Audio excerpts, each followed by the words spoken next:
Chapter 39.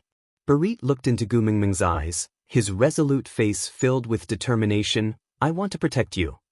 Thump, Gu Mingming's maiden heart was violently teased by Barit's not gentle words. How could she forget?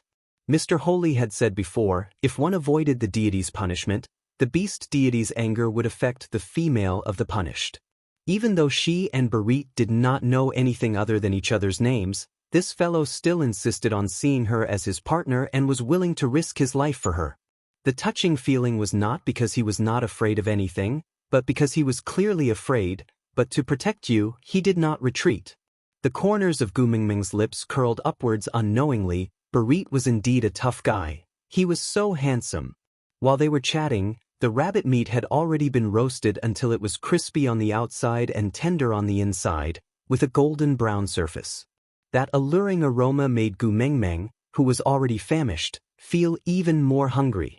Swallowing her saliva, Gu Mingming decided to tear a rabbit leg for Elvis after an internal struggle. After all, she did not know how long she would have to stay here. She still had to cling onto his thigh. Thus, Gu Mingming swallowed her saliva while tearing off the rabbit's left hind leg to fawn over Elvis. The words "I'm so hungry, I want to eat" were clearly written on her face, but her mouth was saying, "Leader, why don't you try my cooking first?" Elvis did not take the rabbit meat from Gu Mingming's hands, but this did not prevent Gu Mingming's actions from greatly pleasing him. She shared the food with him.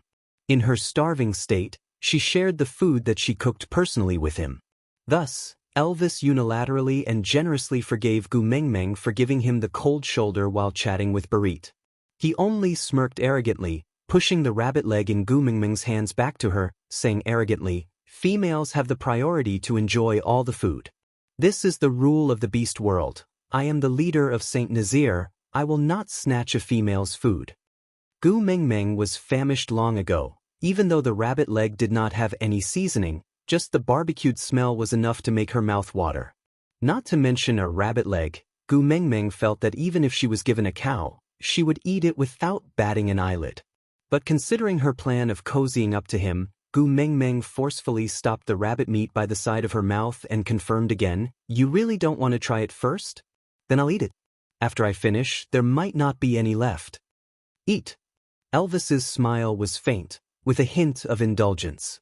Even though it was just a faint smile, it was not hard to see the meticulous pampering.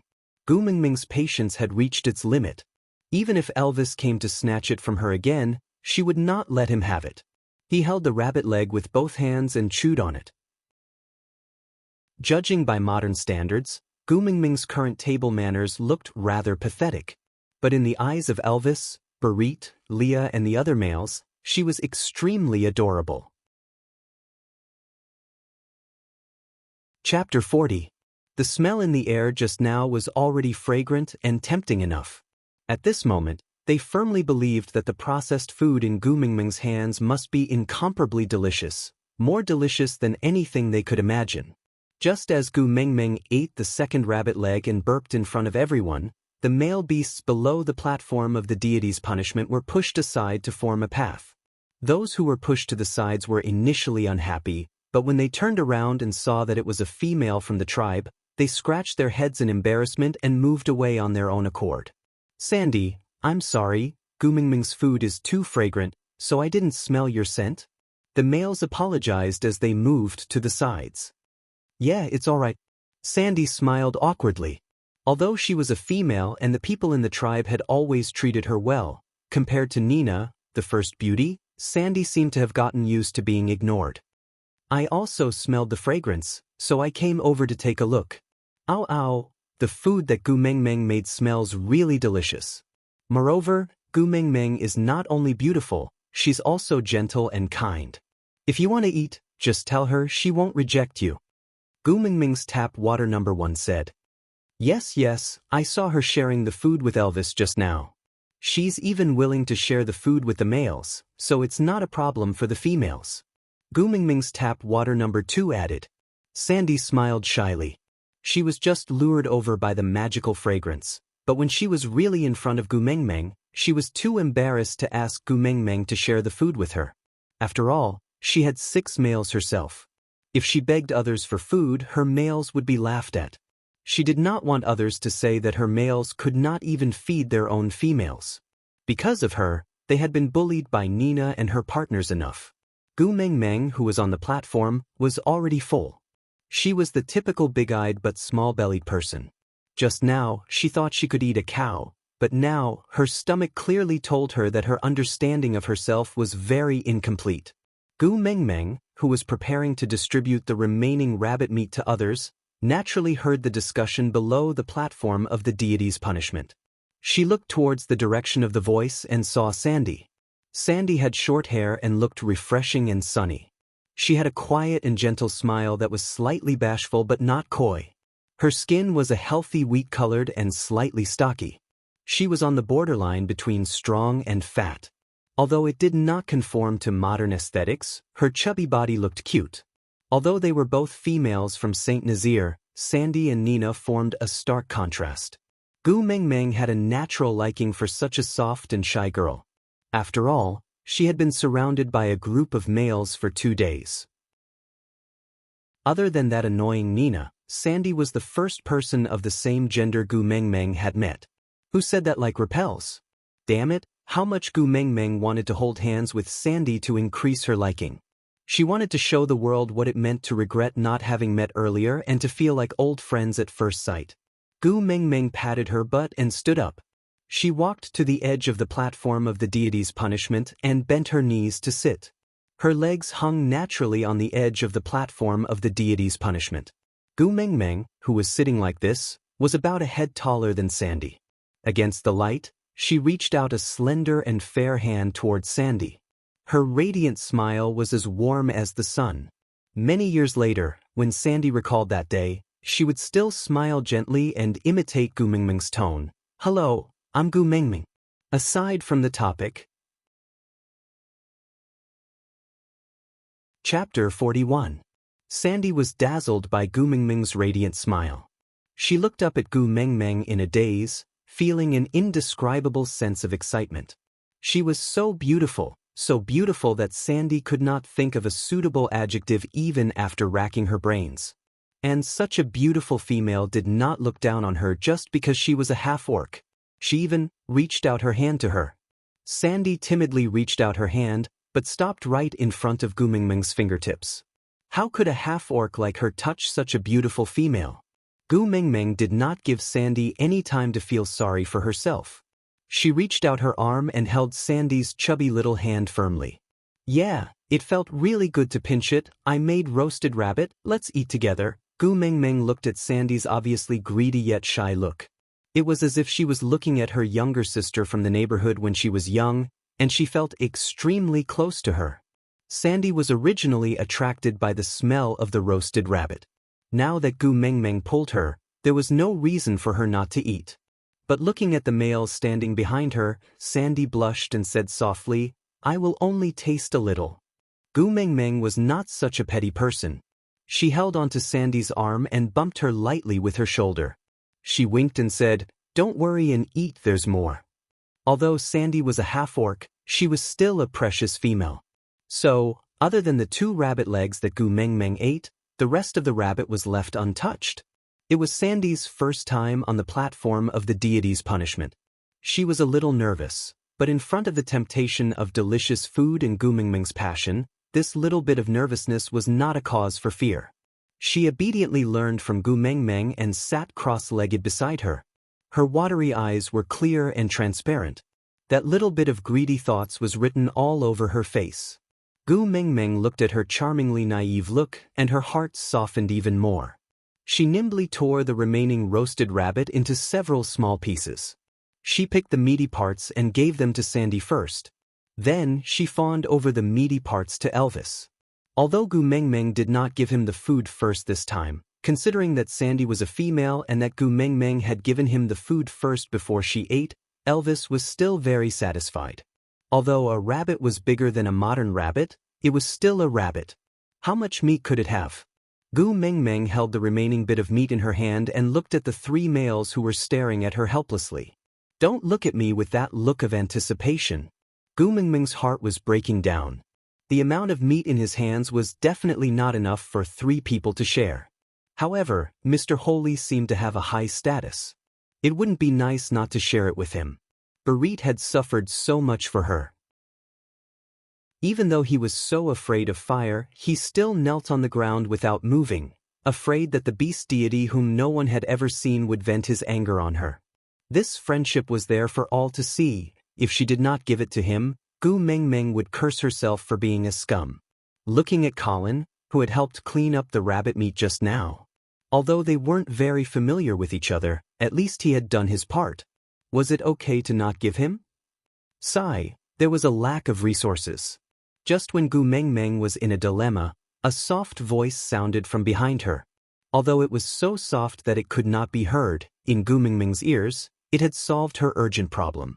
Gu Mengmeng, can I still eat a little more? Aside from the topic, actually, there was another person kneeling on the platform of the deity's punishment. That was Quinton. However, Gu Mengmeng chose to ignore him. Chapter 42. Sure, of course you can. Gu Mengmeng chuckled and turned around to pass the remaining rabbit meat to Sandy. She smiled and said, "You're a female, so you're very precious. If there's food, of course I should let you eat first, right? Although the 3 males who did not get to eat were a little disappointed, it was better to give it to Sandy than to the other males. Hence, they did not say anything and just nodded. Among them, Colin was the one who agreed the most. He looked at Gu Mengmeng with shock and admiration and said, "You're really the kindest and most gentle female I've ever met. Not only do you treat your pursuers so well, you're also so gentle and friendly to other females. Gu Meng, you're really too special." Gu Mengmeng was a little embarrassed from the compliment. After all, strictly speaking, this rabbit was just leftovers from her meal. She was already embarrassed that Sandy did not despise it and even looked touched when she gave it to her. Now that Colin called it out with such a loud and clear voice, Gu Mengmeng felt even more guilty. "It's just a rabbit, it's not as exaggerated as you said." "Exactly." A sharp voice sounded and the temperature of the platform of the deity's punishment instantly dropped. Gu Mengmeng had goosebumps from the bottom of her feet when she heard this voice. It was not fear, it was disgust. Looking towards the source of the voice, it was indeed Nina walking towards them with a face full of hatred while twisting her fat butt. Even if the males were uncomfortable, they still had to make way for Nina. After all, she was a female. Nina did not care about what others thought. She was fully focused on the platform of the deity's punishment. That bitch! How dare she hit her? She must make her pay the price. Nina's partner transformed into a beast and laid on the ground, allowing Nina to step on his back and climb up the platform of the deity's punishment.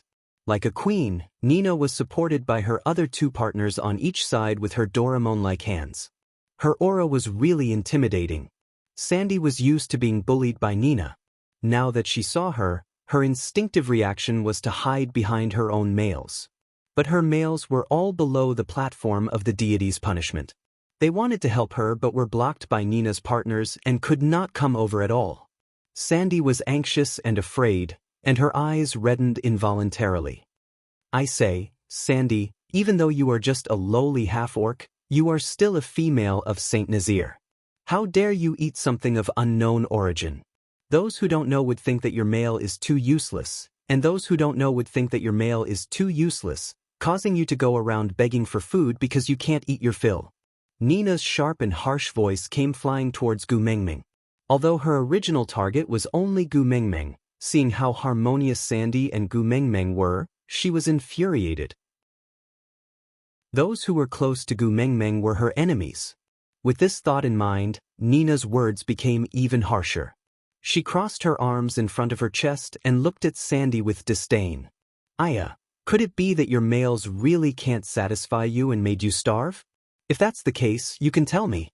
I can share some of my leftover bones and internal organs with you so that you can eat more. You won't have to go around begging for food." "Diske is so ugly. Why does Saint Nazir have a female like you? I'm really ashamed to be in the same tribe as you. It's too embarrassing." Chapter 43. Seeing how Gu Mengmeng looked like she was about to rush up and hit someone, Nina instinctively took a small step back. After all, Gu Mengmeng was the first one to hit her. The wound on her head was still hurting. Although males couldn't hit females, they definitely wouldn't let their females be bullied.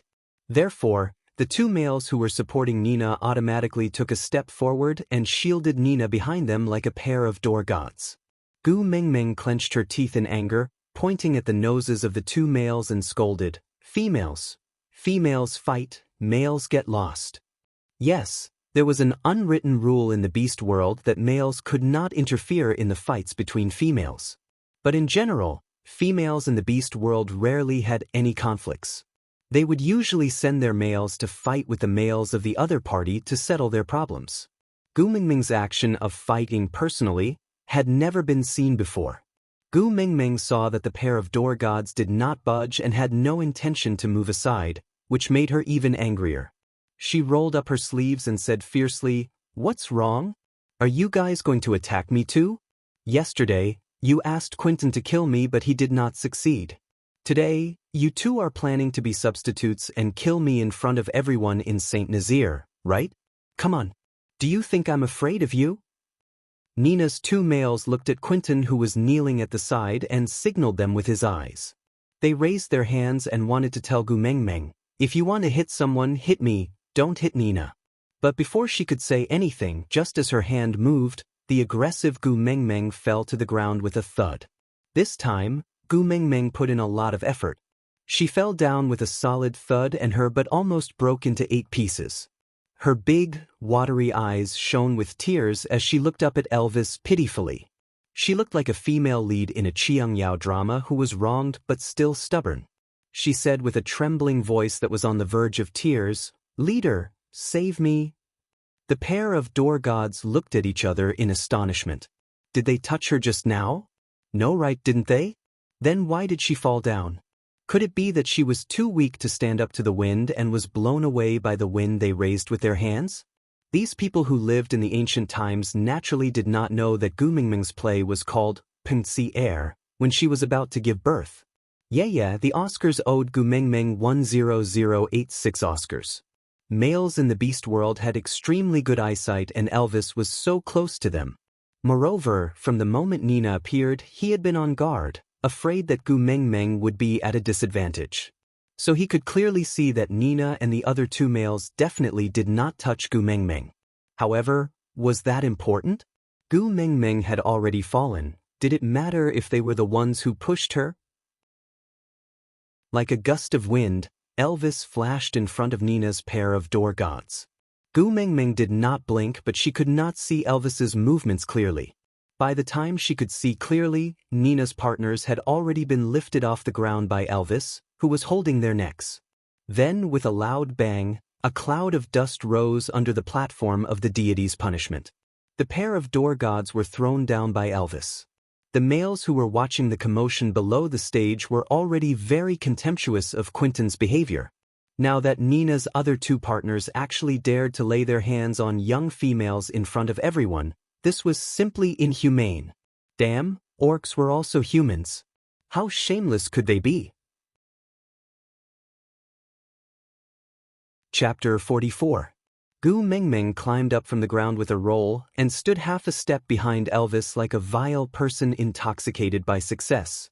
She raised her head and looked at Nina with an even more arrogant aura than when Nina was facing Sandy just now. "Nina, I'm going to kill you. Ugly monster, you were so arrogant just now. Come, tell me again, who is the one with an unknown background?" Elvis raised his eyebrow and looked at Gu Mengmeng, who was obviously bullying others with her power. That glance was filled with infinite gentleness. Elvis felt extremely proud to be able to become her pillar of support. Thus, Elvis, who had always kept a respectful distance from the matters of females, did not feel that the disputes between females were boring and troublesome for the first time. Instead, he stood at the same spot and played the role of support, watching Gu Mengmeng's performance with relish. Nina had always been traumatized by Gu Mengmeng, but she only dared to find trouble with Gu Mengmeng because of her masculinity. But she never expected Elvis to intervene. The two of them standing side by side was like an insurmountable Himalayas to her. Nina did not expect Elvis to intervene. Nina was a little scared and instinctively wanted to escape, but she felt that she could not do it. Especially when Gu Mengmeng shouted, "Ugly monster," it really triggered her sensitive nerves. After all, she was the most beautiful female in the tribe. How could her beauty be slandered? Therefore, Nina mustered up her last bit of courage and puffed out her chest. She raised her head and said, "I'm talking to Sandy. What does it have to do with you?" "Sandy is my friend. What you say about her has got to do with me." Gu Mengmeng held onto Sandy's arm and secretly held onto Sandy's trembling hand. She did not mind that Sandy's palms were all sweaty and only raised her chin to signal Sandy with her eyes. Then she asked, "Right, Sandy? We are friends." Sandy was always timid in front of Nina. Even with Gu Mengmeng's support, she still did not dare to look Nina in the eye. She just hid behind Gu Mengmeng like a frightened chick, seeking protection. But Gu Mengmeng's petite figure could not even cover half of Sandy's rotund figure, so this scene was rather funny. But at this moment, Nina could not be bothered to make fun of Sandy and Gu Mengmeng's physique. She only felt that she was about to die from anger. She could not afford to offend Gu Mengmeng, but who asked this bitch to have Elvis and Barit backing her up? But Sandy, this lowly half-orc female, actually dared to go against her so brazenly? This was simply turning the sky upside down. "Sandy, come here." With that, Nina pounced over, wanting to pull Sandy from behind Gu Mengmeng and teach her a harsh lesson. How could Gu Mengmeng let her have her way? Just as Nina pounced over, Gu Mengmeng pulled Sandy to the side and avoided Nina's attack. At the same time, she tripped Nina's leg and Nina fell flat on her face. It fell right in front of Quentin. Quentin wanted to reach out his hand to help Nina up, but his wrist was held by a fair and slender hand. His voice was calm, but with a hint of seduction. "If you reach out your hand to help Nina up now, this matter will not be as simple as a small conflict between females. Do you have the confidence to win against Barit, Elvis, and me?" Aside from the topic, author, Gu Mengmeng, it's not right to bully others. Gu Mengmeng clasped her fingers and looked at author Ian. "Nina is not human." Author Ian, Gu Mengmeng, why are you scolding others? Gu Mengmeng shrugged. "I told you, Nina is not human." Author Ian, Gu Mengmeng, you can't say that Nina is not human just because she has a conflict with you. Gu Mengmeng, are you Xuanzong? Can't you tell that this is the beast world? Who knows what kind of seductress Nina is? Just you wait, I'll beat her into her original form for you to see. Author Ian. A mess in the wind. Gu Mengmeng, close the door, let Elvis go. Chapter 45. Quentin stopped his outstretched hand abruptly. He could have fought Barit to a draw, and if he had fought with all his might, he might have won. But now that he had lost an arm, it was impossible for him to defeat Barit. Moreover, other than Barit, Elvis and Leo were by Gu Mengmeng's side. Looking at Quentin slowly putting down his hand and finally clenching it into a fist, Leo clicked his tongue in regret. "I thought you would be very willing to give me a chance to perform." Quentin did not reply. His brows were tightly furrowed as he made eye contact with Nina, who was sprawled in front of him. Nina had heard the entire conversation between Quentin and Leo, but she did not think that Quentin's silence was to help her. Instead, she thought that Quentin was timid and weak, allowing Gu Mengmeng to bully him because he was afraid of Barit, Elvis, and Leo. Nina did not dare to lose her temper at Leo and Elvis, but she was not so polite to Quentin. She sprawled on the ground and did not even straighten up, one of her hands slapping the ground with all her might to show her anger. She glared at Quentin with her black chicken-like eyes, pointing at his nose and scolding, "You useless fellow, you can't even handle a small matter properly. Now that I'm being bullied, you actually stand by and do nothing. I don't have a useless male like you. I want to break off the partnership with you. I must." Quentin did not reply. His eyes just stared deeply at Nina, who was flipping out. His gaze was deep and reserved, making one feel sorry for him. For Nina, how many things had he done that went against his conscience? Even if he would be abandoned by the beast deity, as long as it could make Nina happy, he would do it. But this was already the second time she said that she wanted to break off the partnership with him. Nina's words caused the scene to sink into a strange silence. Even the males who were beating up Nina's other two partners stopped and looked towards the platform of the deity's punishment with furrowed brows. Quentin was indeed despicable to lay his hands on Gu Mengmeng, but he was willing to risk the public's anger to do it, all for Nina. But Nina said that she wanted to break off the partnership with him. This was really disappointing. Even the pair of door gods, who were beaten up by the male beasts, looked at Quentin with sympathy in their eyes. However, Nina was not moved at all. She propped her fat body up with her elbows and sat on the ground while panting. She acted like a shrew as she pointed at Quentin and scolded, "I was willing to mate with you back then because you could fly, but what happened in the end? His wings were actually crippled by someone. Tell me, can an eagle without wings still be considered an eagle? It's fine if you can't fly, but now you've even lost an arm. A crippled beast like you is even worse than a half-beast. What do I need you for? Today, we might as well dissolve our partnership. From now on, you can never say that you're my partner." Gu Mengmeng also felt angry after hearing Nina's words. Just as she was about to argue with her, Sandy pulled her arm and shook her head at her. Gu Mengmeng thought that Sandy was worried that she would get into trouble, so she patted the back of Sandy's hand and said, "Don't worry, I'm not afraid of her." Sandy used a little force and pulled Gu Mengmeng, who was about to dash out, back. She was in a difficult position, but she still whispered into Gu Mengmeng's ear, "You can't help Quentin, don't go over." Aside from the topic, yeah, I know, Nina is not an important person. I'm just using her to expound on the views of marriage in the beast world. Chapter 46. Gu Mengmeng looked at Sandy in confusion, not understanding what was going on. Sandy pursed her lips and lowered her voice even further. "This is a tacit agreement between females. We cannot interfere with the matters between other females and their males." Gu Mengmeng looked at Sandy and nodded after thinking for a moment. That's right, even an upright official would find it hard to settle a family matter. As an outsider, it was indeed inconvenient for her to interfere with the matters between a couple. Gu Mengmeng sighed and suppressed her manic chivalrous heart. She decided to be a down-to-earth onlooker and watch the live version of the breakup arena. "If I were Quentin, I would have dumped Nina long ago."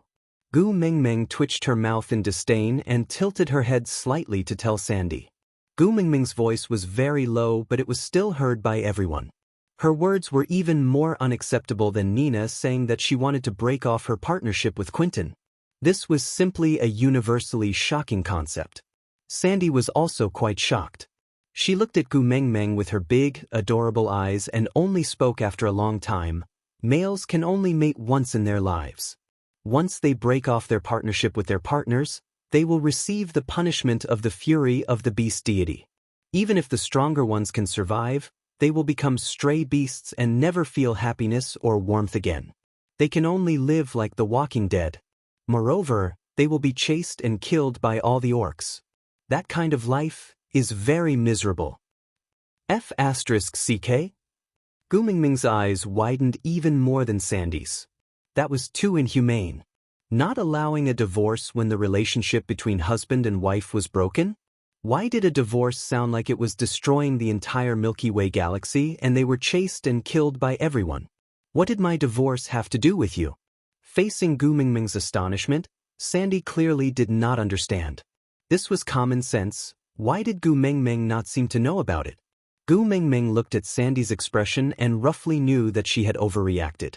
Perhaps, in this world where the ratio of males to females was so abnormal, such a rule was a form of protection for females?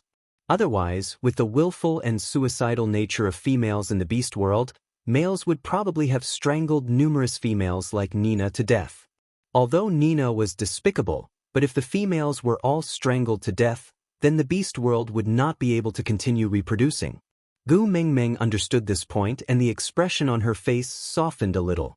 She shook her head and said, forget it. Why should we join in the fight between the husband and wife? Come on, let's go back and eat. Look, your rabbit meat is getting cold. Do you want me to heat it up for you? At the mention of food, Sandy immediately forgot about Gu Mingming's strange behavior just now. She nodded with her eyes shining and said softly, "Gu Mingming, the rabbit meat you made is so delicious. It's different from what I've eaten before. There's a type. I don't know how to describe it, but it's really delicious." Gu Mingming chuckled. "Eat more if you like it." As Gu Mingming spoke, she placed the remaining rabbit meat in Sandy's hands back on the fire to roast. However, the position of the roasted meat was even closer to Nina and Quentin. Hence, Gu Mingming was like a popcorn seller at the entrance of a cinema. She did not need to buy a ticket, but she did not miss out on anything that happened in the cinema. The aroma of the roasted rabbit wafted through the air, causing Nina to be tongue-tied. She could not even scold Quentin properly. Looking at Sandy taking a bite of the rabbit meat in satisfaction, that blissful look on her face made her bite her tongue accidentally. Damn it! Nina was extremely angry. She was the first beauty of the tribe. Since when did delicious food belong to a lowly half-orc female like Sandy? Aside from the topic, to be honest, I am very conflicted now. Damn it, I want to blacken Quentin and make Nina break off the partnership with him. Then Quentin will turn around and kill Nina for revenge? How about it? Is there anyone who supports me? I feel so aggrieved. Damn it, I did everything for you. Damn it, you didn't even ask me how my broken arm is. Damn it, you only know how to scold people. P.S. Let's guess with a prize. What race is Nina? The reward for guessing correctly is 20xxb. Hint 1. Birds. Chapter 47. Nina was infuriated. She rushed forward and before Gu Mingming could react, she smashed the roasted rabbit that Gu Mingming had just warmed up for Sandy onto the ground. She then looked at Sandy arrogantly and said, "I said not to eat, are you deaf?" Gu Mingming already disliked Nina. Although she would not stand up for Quentin like a saint, it did not mean that Gu Mingming could accept Nina's way of doing things. Moreover, Nina had been looking for trouble the moment she came out. Gu Mingming wanted to beat her up just now, but she suddenly turned around and targeted Quentin in the middle of a quarrel. This caused Gu Mingming to be unable to vent her anger and could only endure it. Now, she came to look for trouble again and even smashed the food that was meant for Sandy onto the ground. Looking at Sandy's aggrieved look, Gu Mingming was so angry that she was about to burst into flames. "Hey, are you crazy? Just because you said not to eat means not to eat. Who are you?" With Gu Mingming's push, Nina staggered a step back. Because she was prepared, she did not fall this time. Because of Quentin's silence, Nina, who was already in a bad mood, completely vented her anger on Gu Mingming. What was so good about this skinny young female? Barit liked her, Elvis liked her, and now even Leah expressed his support and affection towards her.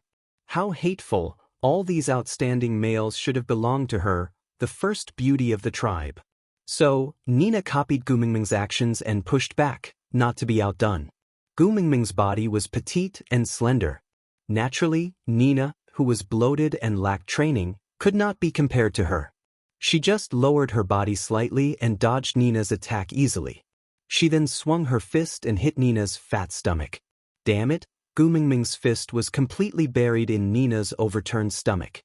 She felt that she could not exert any force on it, as if her fist had landed on cotton. It was so light that it made her feel uncomfortable. But even so, Gu Mingming's years of martial arts and Sanda training in the gym were not for nothing. To Nina, who had never been hit before, a heavy blow almost took her life. She sat down on the floor and wailed, "Ah, murder! This young female wants to kill me. Someone save me." Nina thought that her pitiful plea for help would definitely trigger a male's protective instincts, because she clearly saw Elvis's muscles tensing up when Gu Mingming did that. He looked like he was going to destroy the world, as if whoever stood opposite Gu Mingming deserved to die.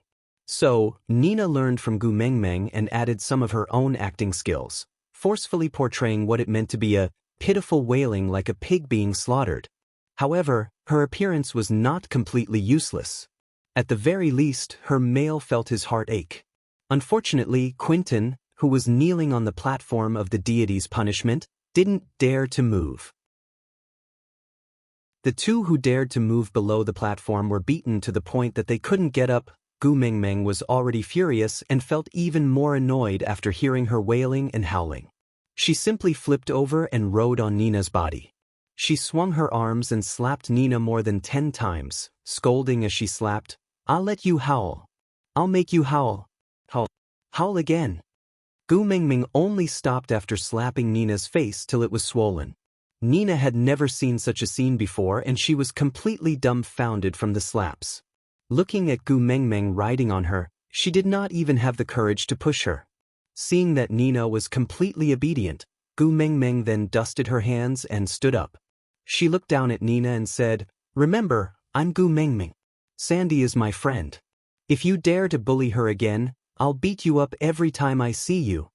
Aside from the topic, author, cough cough, to promote the correct values, hitting people is not right. Babies, remember not to hit people for no reason. Gu Mingming, it's not right to hit people, but it's effective. Author, let's talk nicely, don't hit. Gu Mingming, let's not quarrel when we can fight. Maintaining silence is also a virtue. We'll hit people quietly and leave quietly. Author, Gu Mingming, I don't allow you to hit people, no no no. Gu Mingming shrugged her shoulders. All right, I won't hit people, I won't hit people, anyway Nina is not a human. Chapter 48. I am a female, you can't hit me. Nina protested with a trembling voice as she cried out in fear and indignation. Gu Mingming snorted in amusement and threw a punch towards Nina's face. Nina was so frightened that she took a step back and curled up into a ball. She looked pathetic and funny at the same time. However, Gu Mingming's fist stopped an inch away from the tip of Nina's nose. Gu Mingming stuck out her thumb and pointed it at herself. She smiled confidently and teasingly, I'm going to hit you. Hit me back if you can. You are barbaric. Nina saw that Gu Mingming had no intention to continue hitting her. Her face was swollen and her words were unclear as if she had a soy egg in her mouth. Thank you for your compliment. Gu Mingming cupped her fists and smiled in disdain. She turned to the cute Sandy and completely ignored Nina, who was looking for her teeth all over the ground. It was the first time Sandy saw Nina at a disadvantage and it was so pitiful. Although she felt that Gu Mingming's way of handling things was weird, so what? The main point was to vent her anger. Sandy pursed her lips and smiled secretly. She pulled Gu Mingming's hand and said softly, Don't rush out by yourself next time. What if you get hurt? Gu Mingming broke into a grin, completely different from when she was beating up Nina. She was as warm as a heartless big sister next door, half coaxing, don't worry, if I can't beat you, I will definitely run away. I am not stupid. I will still rush out if I can't beat her. Sandy was also smiling with her eyes curved. She liked Gu Mingming so much. Friends, so there was such a relationship between females too. Sandy sat back down beside the small fire. Perhaps it was because of Gu Mingming, the flame devil that people feared previously only made her feel warm. The orange-red glow seemed so gentle and holy. Don't eat. Gu Mingming stopped Sandy from picking up the food that Nina threw away. Looking at Sandy's confused gaze, Gu Mingming really wanted to educate her on the basics of food hygiene. But how could she overcome the gap in knowledge? Gu Mingming shook off the 3 black lines on her forehead and said in the most direct way, It's already cold, don't eat anymore. Sandy pouted and stared at the half-eaten rabbit skewer with watery eyes. Her pitiful look melted Gu Mingming's heart. Ah, Gu Mingming, you are so cruel. How could he stop a foodie from eating? Gu Mingming berated herself in her heart. In the end, he couldn't resist Sandy's gluttonous cuteness. He pulled Sandy's little hand and said, I'll go ask my boss if he has anything else to eat. I'll make a lot of delicious food. Don't do it, okay? Upon hearing that there were so many delicious foods, Sandy nodded her head hurriedly. Gu Mingming could even see stars twinkling in Sandy's eyes. Thus, he returned the same bright smile.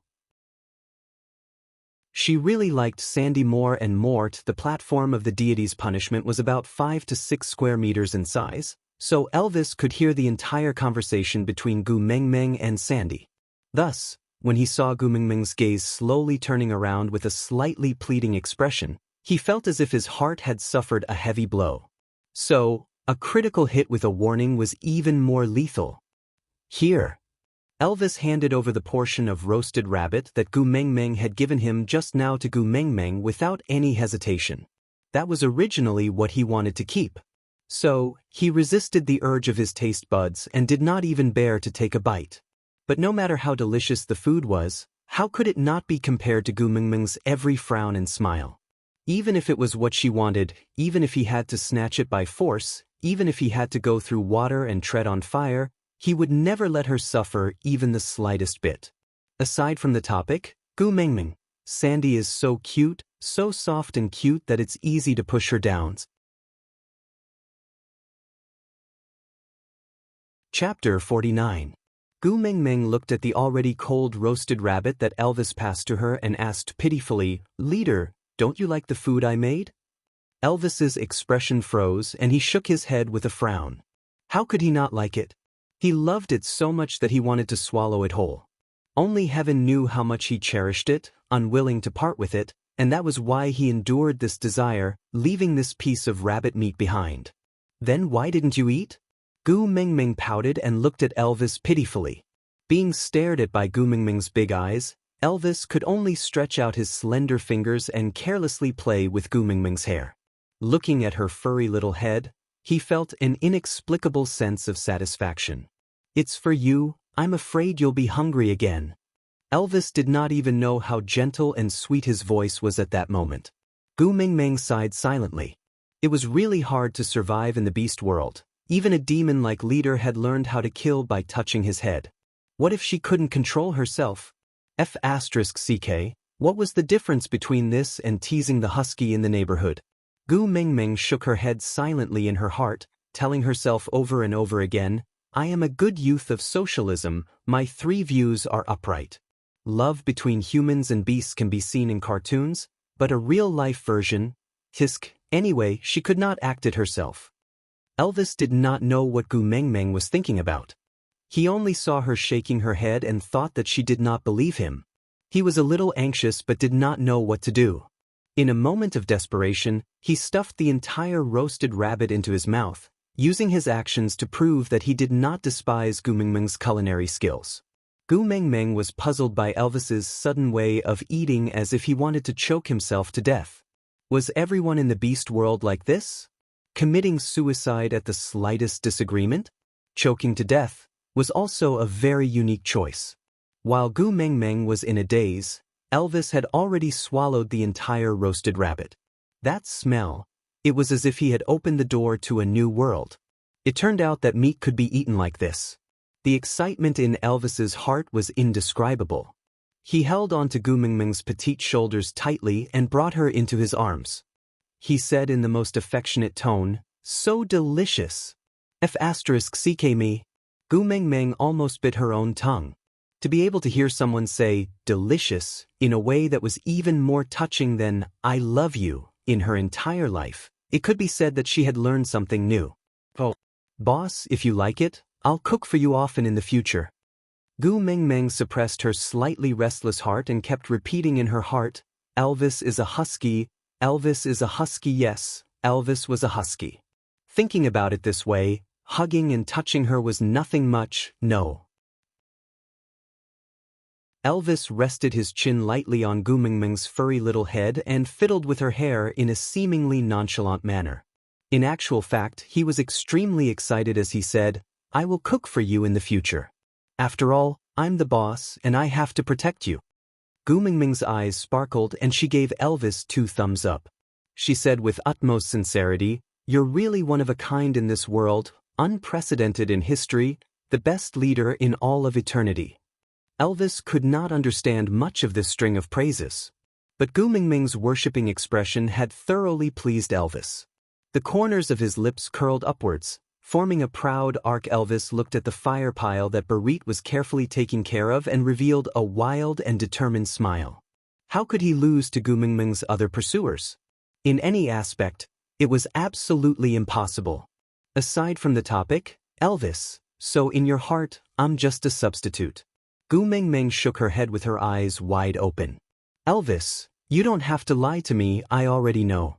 Gu Mengmeng's black face full of question marks? Elvis, say, who do you think the husky is? How did you know him? Which stage are you two at now? Gu Mengmeng. Raise high. Leader, where are you going? Chapter 50. Gu Mengmeng looked at the lump of charred and bloodied meat that looked like roasted meat. She felt from the bottom of her heart that her praise for Elvis just now was too exaggerated. She deeply understood that looks did not represent everything. At least, it did not represent culinary skills. Turning a perfectly fresh piece of meat into a biochemical weapon was also a kind of talent. Gu Mengmeng definitely could not eat it.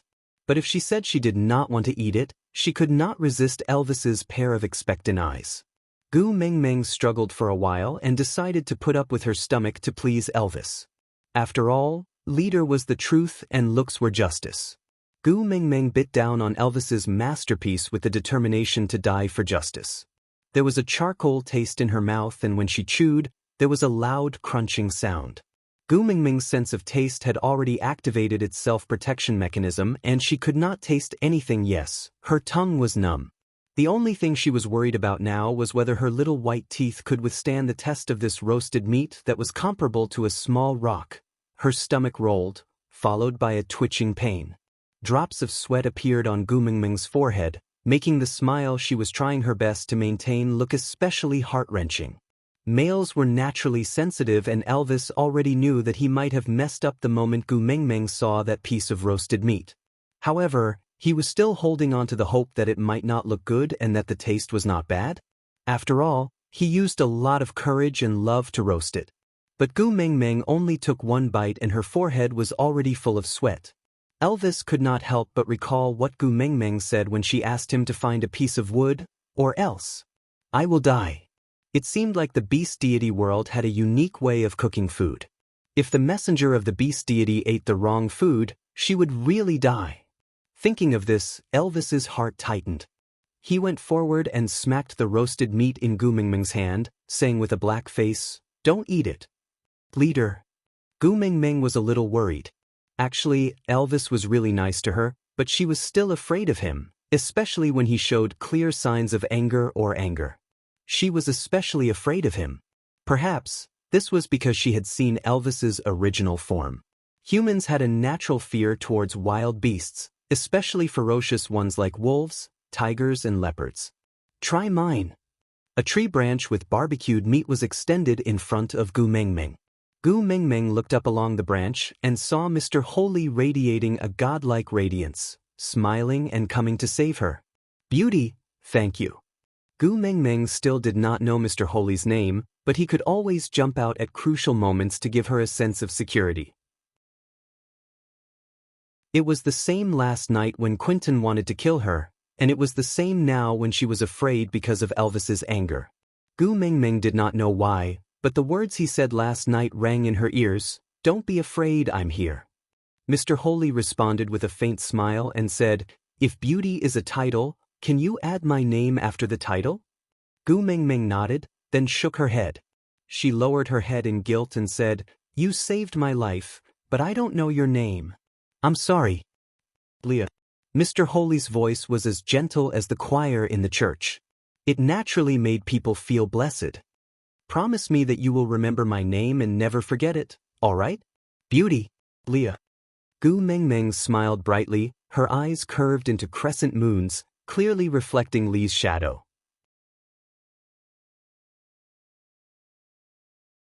Chapter 51. Elvis felt very uncomfortable, but he could not explain the reason. He only knew that he really disliked the way Gu Mengmeng was looking at Leah. It made him feel very uneasy, anxious, and frustrated. But he could not stop Leah from getting close to Gu Mengmeng. He and the entire Saint Nazaire must support all the factors that could make Gu Mengmeng choose to stay in Saint Nazaire. Even though he really hoped that this factor could be him, and only him. But if it was not him, or not only him, then he would rather it be Leah than anyone else. As an opponent, Leah was undoubtedly the most troublesome person. But as a partner, Leah was the most reassuring. Elvis knew that if both Leah and himself could become Gu Mingming's partners, it would be the most advantageous situation for both Gu Mingming and Saint Nazaire. So, Elvis endured the bulging veins and clenched his fists tightly. He watched as the pink atmosphere between Gu Mingming and Leah continued to glow, but did not rush up to break it and bring Gu Mingming away. If Gu Mingming's identity as the messenger of the beast deity was exposed, she would be safer with Leah and him protecting her together. Elvis kept repeating this in his heart to suppress his urge to rush up and attack Leah. But the time that Elvis felt was long and torturous was actually less than a minute. Because no matter how much Gu Mingming was obsessed with beauty, she could not resist her physiological reaction. From a crafty and supernatural point of view, Elvis's roasted meat, which was not a perfect combination of charred and fresh, had won Lee's beauty. Gu Mingming felt her stomach cramping up. No matter how good Lee's roasted meat was, she could not open her mouth to take a bite. Gu Mingming held onto her stomach and squatted down, curling up in pain. This situation made everyone extremely worried. Elvis especially blamed himself. He should not have let Gu Mingming eat something that he had not tasted before. He was too careless. Leah was Saint Nazaire's witch doctor. Taking care of the females in Saint Nazaire was his top priority. So when Gu Mingming showed such pain, his reaction was the fastest. That piece of roasted meat, which he had put so much effort into, was casually thrown aside.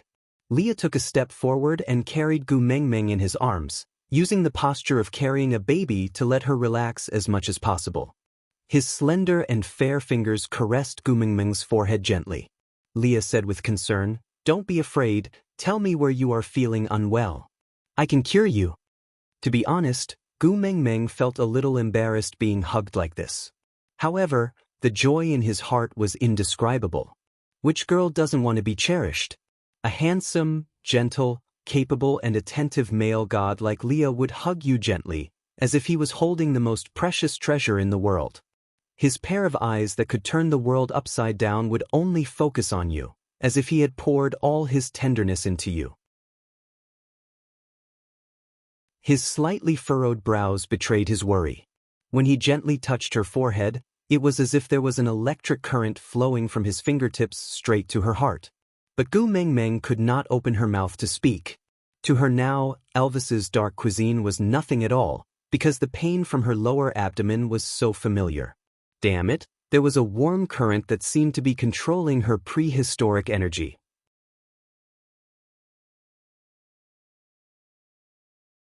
Chapter 52. A sweet fragrance slowly spread out and the entire Saint Nazaire was stirred. Yes, another young female in the Saint Nazaire tribe had come of age. Even though it was only her second day in the tribe, she was still a female in Saint Nazaire. The coming of age of every female was a joyous event for the tribe. Firstly, it was because the birth rate of females was extremely low, and coupled with the fact that they were born weak, it was not easy for them to successfully live to adulthood. Secondly, since the young females were born, all the unmated males in the tribe had the obligation to take care of and protect them. Therefore, on the day that the young female became an adult, the tribe would hold a grand bonfire party, allowing the matured young female to choose a male she liked from among the single males to become her partner. It was very important to be the first partner of the female in the future. No matter how many partners the female had in the future, the first partner's status in the family would be second only to the female. And because the female basically did not have to do anything and did not care about anything, the first partner in the family basically held the power and gave the orders. Moreover, although the adult Gu Mingming had only come to the tribe for 2 days, she had brought too many surprises to Saint Nazaire. She brought the fire of hope bestowed by the beast deity and delicious food. She was kind, friendly, righteous, and extremely beautiful. Such a female had come of age today. The arrival of happiness was too sudden, and the males in Saint Nazaire would definitely fall into madness and excitement. On the other hand, Elvis's conflict, Lee's faint smile, and Barit's unbearable agony. Yes, Barit was one of the top suitors among Gu Mingming's pursuers, and Gu Mingming clearly treated him differently. If he could confess his love to her at the bonfire party today, even if he was not her first partner, he could definitely become one of her partners. But now, he had to kneel on the platform of the deity's punishment and there were still 2 days left. In these 2 days, he could only watch Gu Mengmeng choose someone else. However, Gu Mengmeng, who had caused all the commotion, had no idea what her great-aunt had brought to the males in Saint Nazaire. She only blushed and looked at Leah, who was smiling warmly at her, thinking about how to tell him that even if he was the living Hua Tuo, he could not cure her menstrual pain. Gu Mengmeng gently squirmed and tried to stand up from Li's arms. Although she felt that Li's embrace was very warm and comfortable, but it was too shameful for someone who was on her period and didn't even bring a sanitary pad to stay in someone else's embrace. Leah tightened his arms and stopped Gu Mengmeng's actions. He looked around the platform of the deity punishment and looked at the males who were getting even more excited because of Gu Mengmeng's actions. His rose-red lips moved closer to Gu Mengmeng's ears and said in a deep voice that sounded like a cell, "Don't leave me." It was not an exagger. Gu Mengmeng had goosebumps. Was she being seduced or was she being seduced? He had watched countless Korean dramas, but in the end he was flirted with by an ancient beast? Gu Mengmeng pressed against her wildly beating heart and swallowed a mouthful of saliva. She was having a final battle with her worldview. Since the beautiful Leah had already said so much, should she pounce on him or pounce on him? Leah looked back at Gu Mengmeng, his rosy lips pressing down slowly, stopping less than 2 millimeters away from the tip of Gu Mengmeng's nose. Opening his thin lips slightly, a moist and warm breath sprayed onto the tip of Gu Mengmeng's nose. That ambiguous feeling assaulted her face, catching her off guard.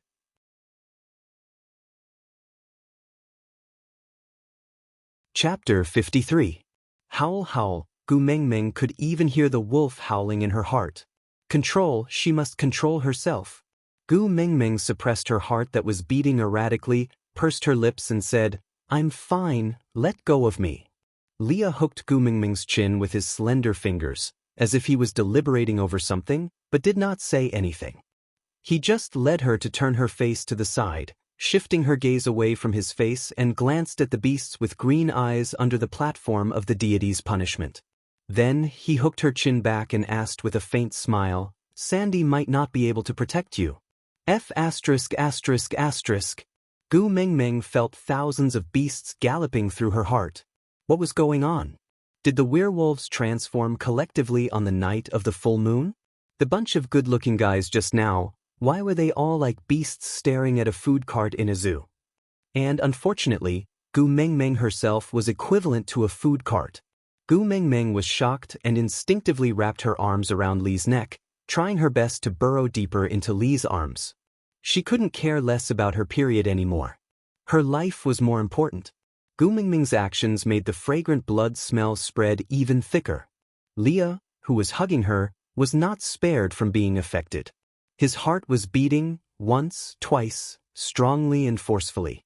This long-lost feeling made Leah frown, but his expression was almost indiscernible. Other than Elvis, no one else noticed. Not going down?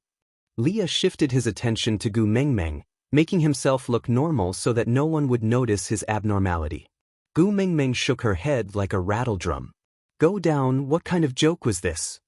Damn it, she had a premonition that as long as she left Li's side, this bunch of green-eyed servants would tear her apart and devour her, leaving not even her bones behind. Leah smiled in satisfaction at Gu Mengmeng's reaction. He stood up slowly, cleanly and without any unnecessary movements. He supported Gu Mengmeng's but with one hand, while his other hand hung by his side nonchalantly. In order not to fall, Gu Mengmeng could only hug onto Li's neck with all her might, not daring to relax at all. Their faces were pressed against each other and Li's heart was stirred up by Gu Mengmeng's delicate skin and fragrant scent. Even though he tried his best to control his emotions, his tone still revealed too much flirtatiousness. Are you going back to Elvis or me? Gu Mengmeng's heart skipped a beat. The more dangerous the outside world was, the more seductive this kind of ambiguity was. Gu Mengmeng buried her entire face in the crook of Li's neck, so she did not see that her small action made Leah hold his breath and that he was at a loss for what to do. Send me back to Boss. Boss will protect me. I can protect you too. This sentence almost slipped out of his mouth, but Leah strangled it to his throat. After a few twists and turns, he finally managed to extract it into the word good. Leah walked past Elvis and the two of them exchanged glances. The tacit understanding they had developed from years of going through life and death situations allowed them to communicate without words. Tonight, the bonfire party to celebrate Gu Mingming's coming of age would definitely be very exciting. But the final victors could only be the two of them. Elvis and Leah walked side by side, protecting Gu Mingming, who was nestled in Lee's arms like an ostrich. They passed through the crowd of eager males, exuding the pressure of the strong, and none of them dared to act rashly. Meanwhile, on the platform of the deity's punishment, Barit, who was staring at their backs, punched the ground hard. A crack appeared on the stone and his fist was covered in blood. Aside from the topic, the good news was that Gu Mingming's aunt announced that she was coming of age. The bad news was that there would be no meat in the strict crackdown. The author shrugged her shoulders innocently. Chapter 54. Gu Mingming was still dumbfounded when she returned to Elvis's winter snow. The males followed Elvis's cave and stopped at the edge of Elvis's territory. They did not dare to go any closer due to Elvis's strong beast pressure, but they did not leave and kept pacing back and forth. Gu Mingming was so scared that she almost cried. She could defeat Nina, but it did not mean that she could defeat a group of abnormally strong males. "Leader, you won't let them eat me up, right?" Elvis's face darkened and he was in an extremely bad mood. His little follower was being coveted by all the single males in the tribe. No one would be in a good mood. Moreover, she had promised to be his follower and not leave his side. But she had been glued to Lee's body the whole time and did not even look at him. "You still know that I am your leader?" Elvis's voice carried a tinge of anger. "Leader." Gu Mingming whimpered pitifully with a sobbing tone. "Don't worry. It's not their turn yet." Gu Mingming's eyebrows twitched. "Leader, still decided to eat her up?" Just as Gu Mingming was at a loss, Leah had already taken out a piece of soft and white beast skin from the depths of Elvis's cave with ease. He folded it in half and placed some herbs that Gu Mingming could not name in the middle. The reason why she could confirm that it was herbs was mainly because the smell of Chinese medicine was too strong. It was strangely similar to the smell coming from the Moxibustion hall below Gu Mingming's house. Then, Leah sewed the beast's skin to a suitable size and it was smooth and comfortable. Without saying anything, he lifted Gu Mingming's skirt. Gu Mingming was so shocked that her body trembled. She grabbed onto the hem of her skirt and stared at Leah in disbelief. She wanted to scold him as a rascal, but looking at his face that was glowing with holy light and his calm expression, Gu Mingming could not bring herself to scold him. "You will feel more comfortable if you put this on." Lee's tone was calm, which made Gu Mingming, who was on guard, feel like she was gauging a gentleman with her own mean measure. But, no matter how much of a gentleman he could not lift someone's skirt. Gu Mingming coughed awkwardly and snatched the barbaric version of an ante from Lee's hands. She nodded and stepped back, saying, "I'll do it myself, I'll do it myself." Lee's slender fingers threaded through Gu Mingming's silky hair and supported the back of her head firmly, while his other hand wrapped around Gu Mingming's waist. His actions were intimate and natural, as if they were supposed to be hugging each other like this. He naturally held Gu Mingming in his arms. Leaning against Gu Mingming's ear, Lee's voice was filled with temptation. "You have to try and get used to relying on us, or else we will be hurt." "Huh?" Gu Mingming was dumbfounded, completely unable to understand what Leah meant. But he didn't have to rely on her to the point of changing sanitary pads for her, right? Shame, just thinking about it makes me feel so ashamed.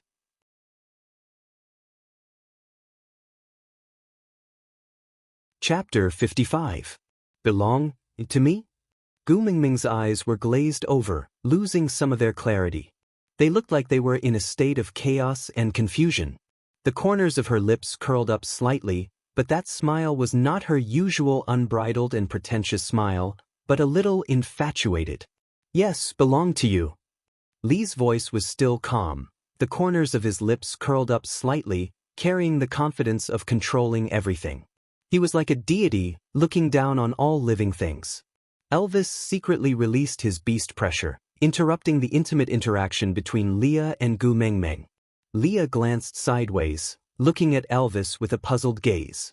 Elvis took over the already half-conscious Gu Mengmeng from Lee's arms, his brows furrowed tightly, looking at Leah with blame and disapproval. She is the messenger of the beast deity, so she must stay in Saint Nazir. Leah did not seem to understand Elvis's implied meaning, but seemed to be using this attitude to remind Elvis, and this is the simplest and most effective method. Elvis's brows furrowed even more, because he also knew that Leah was right.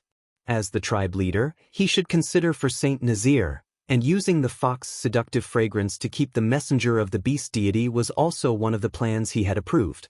It was just that at that time, he did not know that the messenger of the beast deity whom he had never met would be the one who always surprised him, made him break his rules, and made him call her leader uncontrollably. When she wakes up, she will blame us. Elvis looked at the defenseless Gu Mengmeng who had fallen into a deep sleep in his arms, thinking about how her clear eyes would be filled with hatred and anger when she opened them again. He felt a sharp pain in his heart. To her, it's just 2 more outstanding males following her, she has nothing to lose. Moreover, if she gets angry because of the fox's seductive fragrance, the only one she cannot forgive is me, not us. Leah seemed to be prepared for anything from the start, regardless of whether the outcome was good or bad. If that's the case, you can kill me in front of her to vent her anger. As long as the messenger of the beast deity can stay in Saint Nazir and make Saint Nazir stronger, it's worth sacrificing my life. Things have not reached that stage yet. Elvis interrupted Lee's words. After going through life and death for so many years, he had long treated Leah as his family. Their blood and flesh were intertwined and they treated each other with sincerity. Although the thought of sharing Gu Mengmeng with Leah made him feel as though there was a fishbone stuck in his throat, Elvis treasured Leah like his own hands and feet. However, Leah smiled indifferently and glanced out of the cave thoughtfully. If she could mature a few years later, or even a few months later, I would not have to use the fox's seductive fragrance to mate with her. But now, no matter how different you and I are in her heart, the difference between us and other males is not big. You know, if you want her to really stay, her first child has to be between you and me. Only then could Saint Nazir keep her. Otherwise, she can leave with her males anytime, and we can only choose to abandon Saint Nazir or become stray beasts. Elvis clenched his fists instinctively. There were some lines that could not be crossed. But if he had to sacrifice Gu Mengmeng for his ideals, his principles and his bottom line, he could not bring himself to do so. Perhaps Leah was right.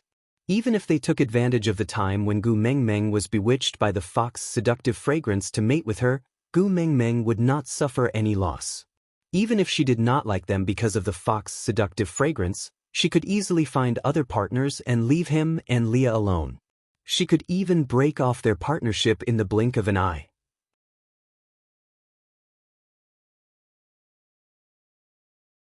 Chapter 56. She will not belong to anyone else. No one can take her away. Elvis turned around and carried Gu Mengmeng to the grass in the cave, so that she could sleep more peacefully. Leah did not stop Elvis from leaving, he just looked at him quietly. When he walked out again after settling Gu Mengmeng down, Leah had already collected all his emotions. His eyes were so deep that they seemed to be able to see through everything. His voice was so calm that there was not a single ripple in it as he stated in a light tone, "You have already fallen in love with her." Elvis did not say a word, he just frowned and looked back at Leah. After a long while, he nodded his head slightly. Yes, he liked Gu Mengmeng inexplicably, so much so that he could not extricate himself. He and Leah had planned for Saint Nazir for so many years, yet he had miscalculated his own restless heart. So this was how it felt to fall in love. Gu Mengmeng used her big lively eyes to teach Elvis how to make his heart beat. So, he would never let go of this mischievous female no matter what. Luckily, Gu Mengmeng was coincidentally the messenger of the beast deity, so Elvis did not have to choose between the tribe and Gu Mengmeng. Leah did not seem to be surprised at all. Yes, that female was the messenger of the beast deity, she had countless attractive points on her. She was beautiful and intelligent, kind and gentle. Most importantly, she represented the beast deity and was the supreme authority in the beast world. It was an honor to be able to stand by her side. Which male could not be tempted? What about Barit? Do I need to warn him? No need. Elvis had his pride as the leader of the tribe, or rather, he had his pride as a male. Leah nodded his head. He had absolute confidence in Elvis's abilities, or else he would not have bet everything he had to support him, to help him reach the peak, to build Saint Nazir into the strongest tribe in the beast world, to recreate or even surpass the glory of Sauter in the past. I will not tell her about what happened today, but not again.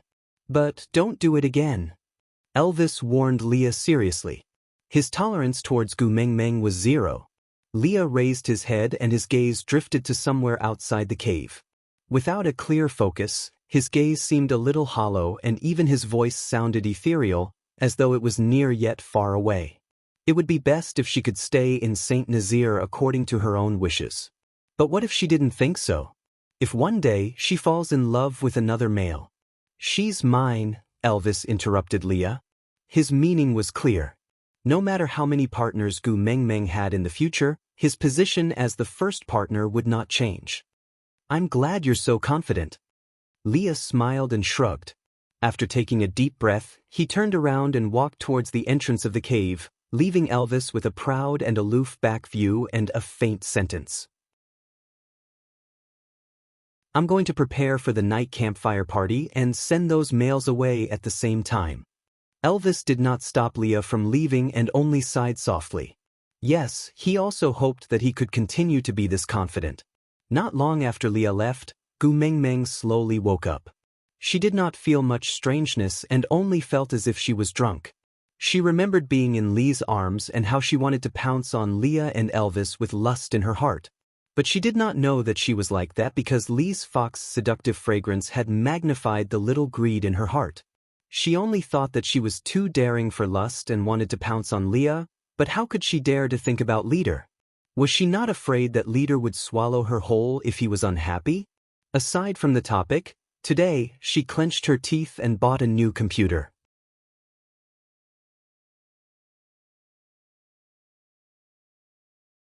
Chapter 57. Come here.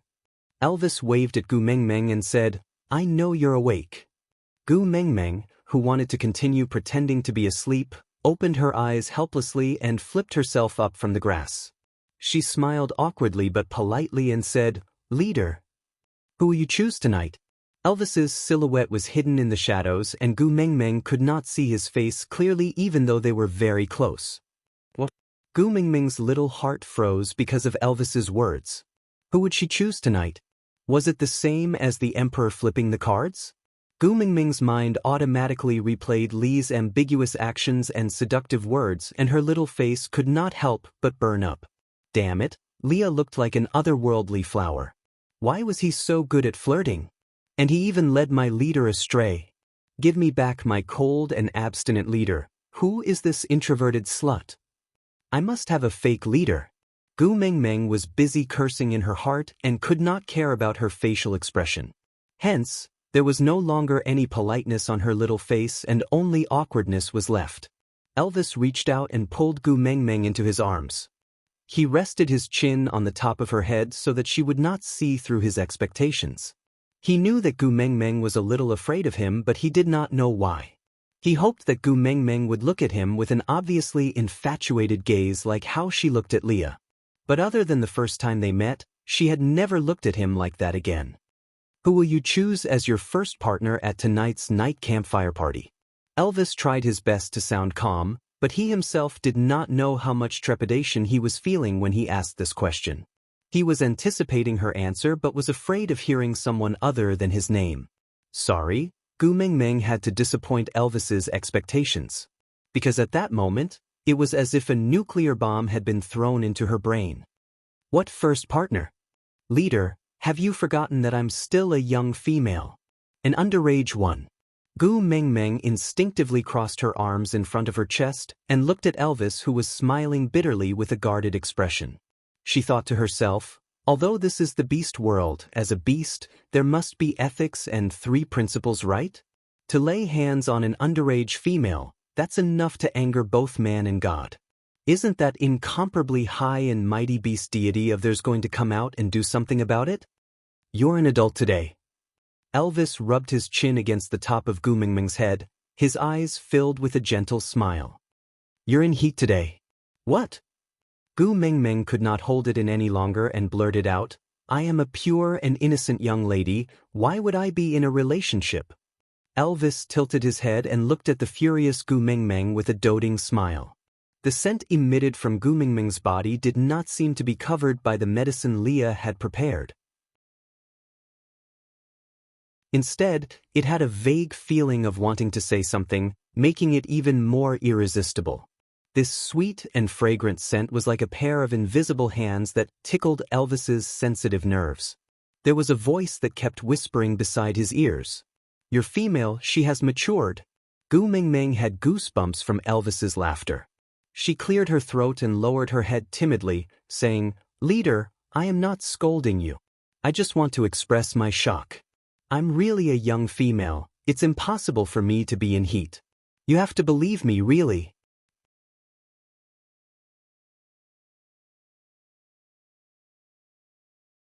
Chapter 58. What has it got to do with me that they went berserk? Gu Mingming pouted unhappily. She was not going to be the scapegoat. They became like this because the smell of you in heat is too alluring. Elvis smiled helplessly.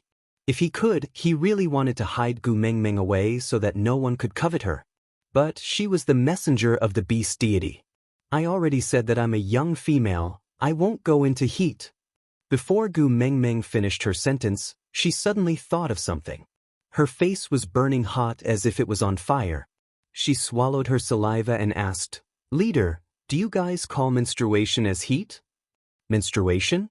Elvis clearly did not understand what Gu Mingming was talking about. It's when a woman, oh no, it's when a female is in a bad mood every month and is especially irritable for a few days. Gu Mingming tried to use common sense to communicate with Elvis, but Elvis revealed an even more confused face. Females only have a bad mood for a few days every month? Why did he feel that females seemed to be in a bad mood every day and were irritable every day? Just like how I am now. I'm not injured but I bleed. Gu Mingming felt that her bottom line had been pushed to the 18th level of hell these 2 days. Why the hell did she have to explain to Elvis what menstruation was here? Elvis nodded at Gu Mingming's eager anticipation and said, Yes, your current situation is called heat. Gu Mingming covered her face with both hands. 10,000 divine beasts were galloping in her heart. Damn it, a female that was not in heat was called a female, but one that was in heat was considered an adult. So, she had already been an adult for 5 years, but she still pretended to be an adult in the beast world and even attracted a bunch of demons and monsters to give her a coming-of-age ceremony. What kind of setting was this? What happened to being a queen after transmigrating? What happened to being either a royal consort or a beloved concubine? What happened to being a head servant with a cheat code? Why did she transmigrate to this barbaric era where men were in abundance and women were in decline? Damn it, all the women in the world were in a different color. Did all those years of watching palace scheming, empresses in the palace, and every step of terror go to waste? Gu Mingming was wailing in her heart. Gu Mingming's world was collapsing. However, Elvis remained calm. Although he did not know why Gu Mingming had such a weird expression, she looked exceptionally cute when she rubbed her palm-sized face into the shape of a bun. So Elvis poked Gu Mingming's puffed-up little face in an untimely manner and asked playfully, In the beast deity's world, you call estrus as menstruation? Gu Mingming nodded instinctively, but after 2 nods she realized the problem. The world of the beast god? Elvis knew she was not from this world. Gu Mingming suddenly raised her head and looked at Elvis. Her lips were pressed into a straight line and her blinking eyes were filled with shock and uneasiness. Those who are not of the same race must have a different heart. Their sins must be punished. Elvis would not be such a person, right? Oh, leader. Gu Mingming could not help but stutter, her teeth chattering uncontrollably. She swallowed a mouthful of saliva and touched her neck, which was emitting a cold breeze. The image of Elvis transforming into his beast form and piercing her artery with his sharp fangs appeared in her mind. Elvis's mood dropped. He did not understand why the little person who was fooling around in his arms just now would suddenly look at him with such a guarded gaze. He preferred her carefree and unbridled look. Gu Mingming being so careful was not like her. His Gu Mingming, when she was beating someone up, she should be beating Nina up on the platform of the deity's punishment. When she was happy, she should be eating roasted meat with Sandy. When she was in trouble, she should be looking at him with wide eyes and saying, "Leader, please protect me." But only she should not be so cautious. Aside from the topic, my first promotion is still so far away. Do you guys know? I can already feel Gu Mingming's urge to strangle me.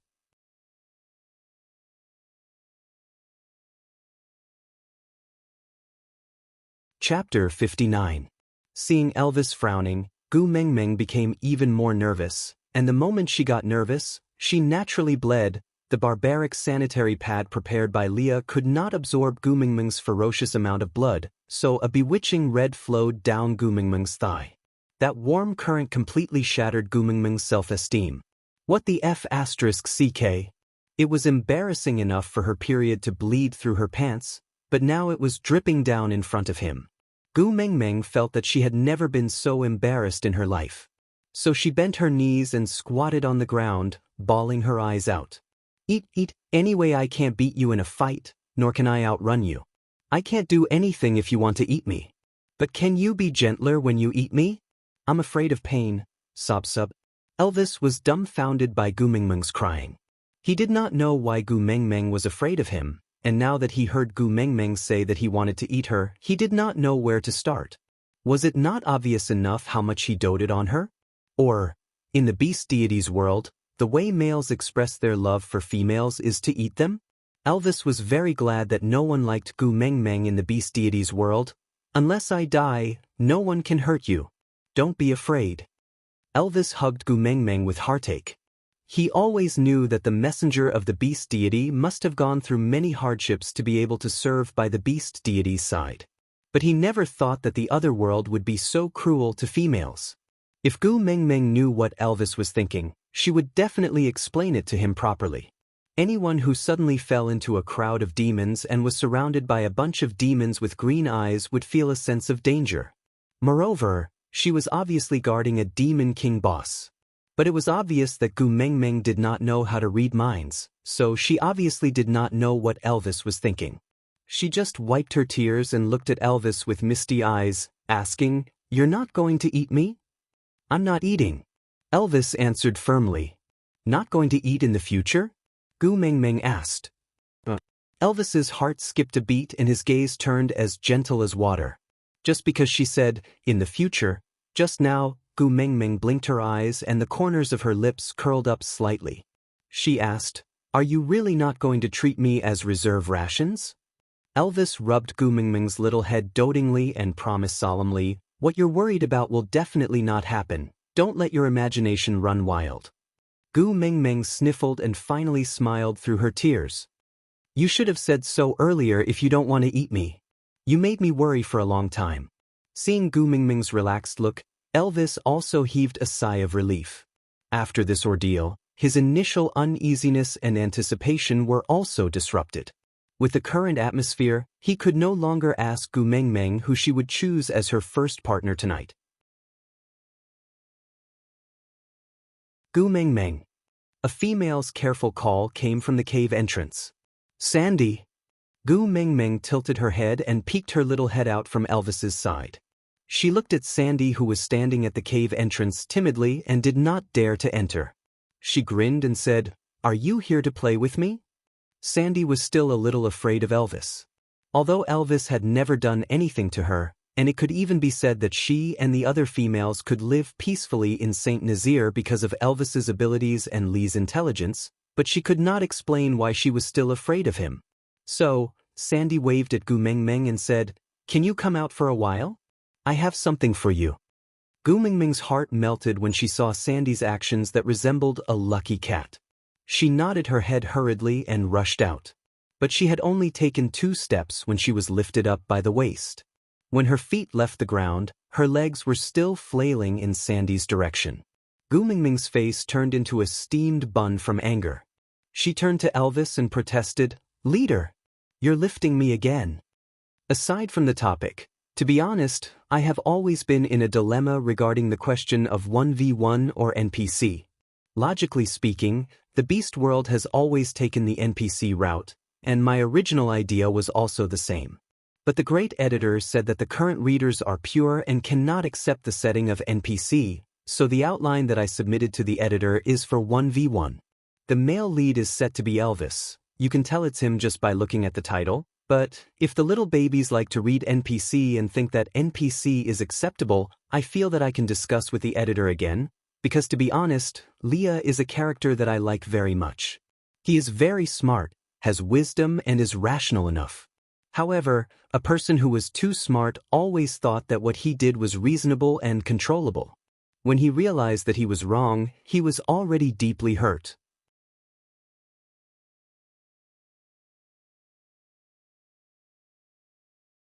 Chapter 60. I've said it before, I don't want to hurt them. Elvis's tone was fierce, as if he was answering Gu Mingming's complaints, but also persuading himself to resist the urge to go out and beat up those males who were drooling at Gu Mingming's entrance. Gu Mingming was instantly terrified. She waved at Sandy and said, "It's not convenient for me to go out, why don't you come in?" "I don't dare to." Sandy lowered her head in embarrassment and peeked at Elvis from the corner of her eyes, looking extremely lovable. "Leader." Gu Mingming was such a smart person. She had already realized that Sandy seemed to be especially afraid of Elvis at the platform of the deity's punishment, so she used her own weight to swing herself into Elvis's arms. She looked at Elvis in a flattering manner and said, "Leader, I'm feeling terrible now, can you let Sandy in to talk to me please?" Elvis was very satisfied with Gu Mingming throwing herself into his arms, but he was a clean freak other than Leah. Only Gu Mingming could enter his cave freely. Nina was taught a lesson by Elvis because she used her female identity to barge into Elvis's cave time and time again, angering him. So everyone in St. Nazaire knew that Elvis did not allow others to enter his cave, and the males in the Beast world had a strong sense of territory, so it was normal for Elvis to be a little clean freak. As Sandy was a female and good friends with Gu Mingming, Elvis could tolerate her entering his territory, but reaching the entrance of the cave was already the limit. Elvis was not willing to let her in. But if he did not let Sandy in, Gu Mingming would have to go out. Looking at the group of drooling males at the entrance, Elvis nodded with a black face, allowing Sandy to enter. "Thank you, leader." Gu Mingming cupped her fists and thanked him in a gangster-like manner, before jumping down from Elvis's body and pouncing on Sandy. Sandy had never been treated so passionately by a female before and was not used to it for a moment. She blushed shyly and allowed Gu Mingming to do whatever she wanted on her body. She rubbed left and right until she was satisfied. Then, like a girl confessing to her first love, she shyly took out a small parcel wrapped in leaves and passed it to Gu Mingming. She blushed and said, "This is for you. What is this?" Gu Mingming did not stand on ceremony and took it over while asking. It felt a little sticky to the touch and had a faint fragrance to the smell. Gu Mingming's eyebrows twitched and she was overjoyed. She put the sticky hand into her mouth. It was slightly sweet. "This is yellow sauce. Although it can't compare to the roasted rabbit meat you gave me, it's already the most precious food I have." Sandy carefully observed Gu Mingming's expression. She was so afraid that Gu Mingming would despise the yellow sauce she had sent over. Although it was rare, it was not something that Gu Mingming had never seen before. Moreover, she only had so little. "Sandy, thank you." Gu Mingming gave Sandy a bear hug. She rubbed her little face against Sandy's chubby little face in satisfaction to express the ecstasy in her heart. "You're really my lucky star. With this, we can improve our meals." Sandy also smiled. She was very happy that Gu Mingming did not despise her gift and treated her so sincerely and passionately. In her memory, other than the mother beast, no other female had ever treated her so well before. Just because she was just a half-orc. Gu Mingming's smile was as warm as the sun.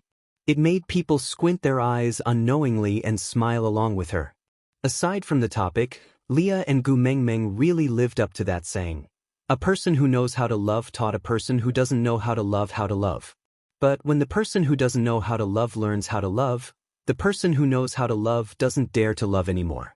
This is not the ending I want to see. Lee's past is already hurtful enough. He deserves a warm family and lover. This is the character setting that I made up for him. This is the compensation that I originally wanted to give him. But if the ending can only be a 1v1, then Leah is destined not to have a good ending. But no matter what, it still depends on everyone's opinion. If Leah can gain the favor of most of the partners, I can bring the public opinion to negotiate with the great editor to see if it can be written as a 1v2 or 1vn. Oh, right, I created a poll in the novel. Partners can choose the option that you support.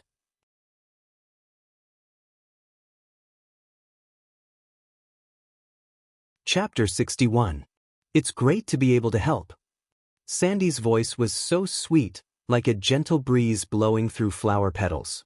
Other than gentleness, there was also a hint of fragrance. You didn't just help me. You saved my life. Gu Mengmeng hugged the yellow gravy with both her hands exaggeratedly and sniffed it with all her might.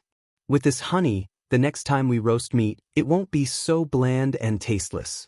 Sigh, although I still want oil, cumin, chili sauce, but it's good enough that we have honey now. We can slowly search for the other things, we will definitely find them one day. Honey? Sandy tilted her head. She liked Gu Mengmeng very much, but sometimes she could not understand what she was saying. Gu Mengmeng raised the leaves in her hands and Teacher Gu explained to her, "This yellow gravy, another name is honey, that's what we call it at my place." Sandy nodded her head, not really understanding. She knew that Gu Mengmeng was a female that Elvis had brought back from outside the tribe, so she interpreted the term honey as a dialect from Gu Mengmeng's original tribe and did not take it too seriously. "Can you tell me, where did you find this? I'll get some later too." "No way. No way." Before Gu Mengmeng could finish her sentence, Elvis and Sandy objected at the same time. Their attitudes were surprisingly united and firm, as if there was no room for negotiation. Gu Mengmeng was taken aback by their sudden tacit agreement. Their roars from both sides almost made her drop the honey in her hands. Why not? Gu Mengmeng was confused. Sandy was not a petty person, she would not object just because she was unwilling to share the honey with Gu Mengmeng, or else she would not have taken it out on her own today. Elvis was even more confused, he was a wolf that ate meat, why would he compete with the honey? Sandy held onto Gu Mengmeng's shoulders with both her hands and said anxiously, "If you want to eat it, ask your partners to help you gather it. I can let Bode lead the way and tell them where the nest of the yellow needle insects is. But you must not go find it yourself, understand?" But Gu Mengmeng was still confused. "Aya, just listen to me. Don't go by yourself, okay?" Sandy was extremely anxious. Gu Mengmeng was the only female that treated her well. She did not want her to risk her life just for some food. Thinking that she might die near the nest of the yellow needle insects, Sandy's nose turned sour and tears started to fall down her cheeks. Sigh. "Sandy, don't cry, don't cry." Gu Mengmeng was also a gentle girl, but she could not bear to see tears, especially the tears of her good sisters. It was Gu Mengmeng's weakness. Gu Mengmeng stuffed the honey into Elvis's hands and carefully wiped Sandy's tear-stained face with her slender and fair hands. She said in a gentle tone, like a kindergarten teacher coaxing a child who refused to let go of his mother's thigh, "Good Sandy, stop crying. Look at you, your face is all tear-stained. It's just a little bit of honey. I won't go if you don't let me. At most, I won't eat it. Don't cry, okay?" Really?" Sandy's shoulders trembled as he asked.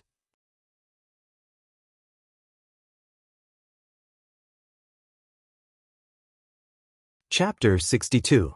Roasted meat is very delicious. Sandy said as she sobbed. Although she did not understand why Gu Mengmeng would talk about roasted meat when she mentioned yellow sauce, as a conscientious female who had personally tasted the deliciousness of roasted meat, Sandy felt that she should defend the roasted meat. How is that considered a delicacy? That's just to prolong my life and barely fill my stomach. Just wait, I'll make something better for you later. Gu Mengmeng patted Sandy's back lightly. Looking at Sandy, whose eyes lit up at the mention of food, Gu Mengmeng deeply understood that nothing could pacify a foodie better than food. Sandy's eyes were filled with anticipation as she looked at Gu Mengmeng. She swallowed her saliva but still shook her head, saying, "I'm just a half-orc female, I'm not worthy for you to treat me so well." Gu Mengmeng tilted her head and blinked her big eyes, asking, "So what if you're a half-orc female?"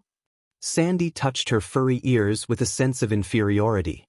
She wanted to cry but forced a smile, saying, "It's very hard for a half-orc female to give birth to cubs. I've already been an adult for 2 years but I haven't given birth yet. That's why I'm always being bullied by Nina, even my males are mocked by Nina's males." Gu Mengmeng felt a little heartache as she looked at Sandy's desolate look. She recalled Nina's looks and compared it with Sandy. From her aesthetic point of view, Sandy was much prettier than Nina. But Nina was known as the first beauty of the tribe while Sandy could not even lift her head up after being bullied by her. At the start, Gu Mengmeng thought that the males in the beast world had a problem with their aesthetic standards and only considered Nina's cross-eyed, upturned nose and big yellow teeth as beautiful. But from what she heard now, it seemed like the so-called first beauty of the tribe was just a difference in the degree of evolution. Nina did not have any animal characteristics on her body while Sandy had a pair of furry bear ears. Was it because this pair of ears could not evolve into a human form, so she was called a half-orc? So she was inferior? So she was bullied by that ugly Nina? What the heck? So what if Sandy had difficulty in giving birth? Her males did not even mind. Why did Nina, an outsider, care so much? How many children did Nina give birth to? Gu Mengmeng raised her head and asked. There was a tinge of envy in Sandy's voice. The hand that was touching her ear unknowingly tightened, causing a bloody mark to appear on that furry little ear. But she seemed to not have noticed it as she answered Gu Mengmeng's question. Nina and I came of age in the same year. She gave birth to a nest of eaglets for Quinton last year, but for some unknown reason, they did not survive. A nest? Gu Mengmeng was shocked by this quantifier. Not surviving is the same as not surviving. Then why should she laugh at you? Gu Mengmeng did not mind pouring a bottle of Lao Gan Ma on Nina's wounds. When Nina bullied Sandy, she had never been merciful. Now, as long as it could make Sandy happy, Gu Mengmeng would do anything to poke Nina's heart. But Sandy felt that Gu Mengmeng's logic was not wrong. Although Nina was a complete female, she had been an adult for 2 years, yet she was still unable to give birth to a new cub for the tribe. What right did he have to laugh at himself? No buts. Gu Mengmeng nudged Sandy lightly with her shoulder, interrupting her little worries. Then she covered her mouth with her hand and whispered into Sandy's ear, "Sandy, do you still have the pad you use when you are in heat? Lend me one, I can't take it anymore."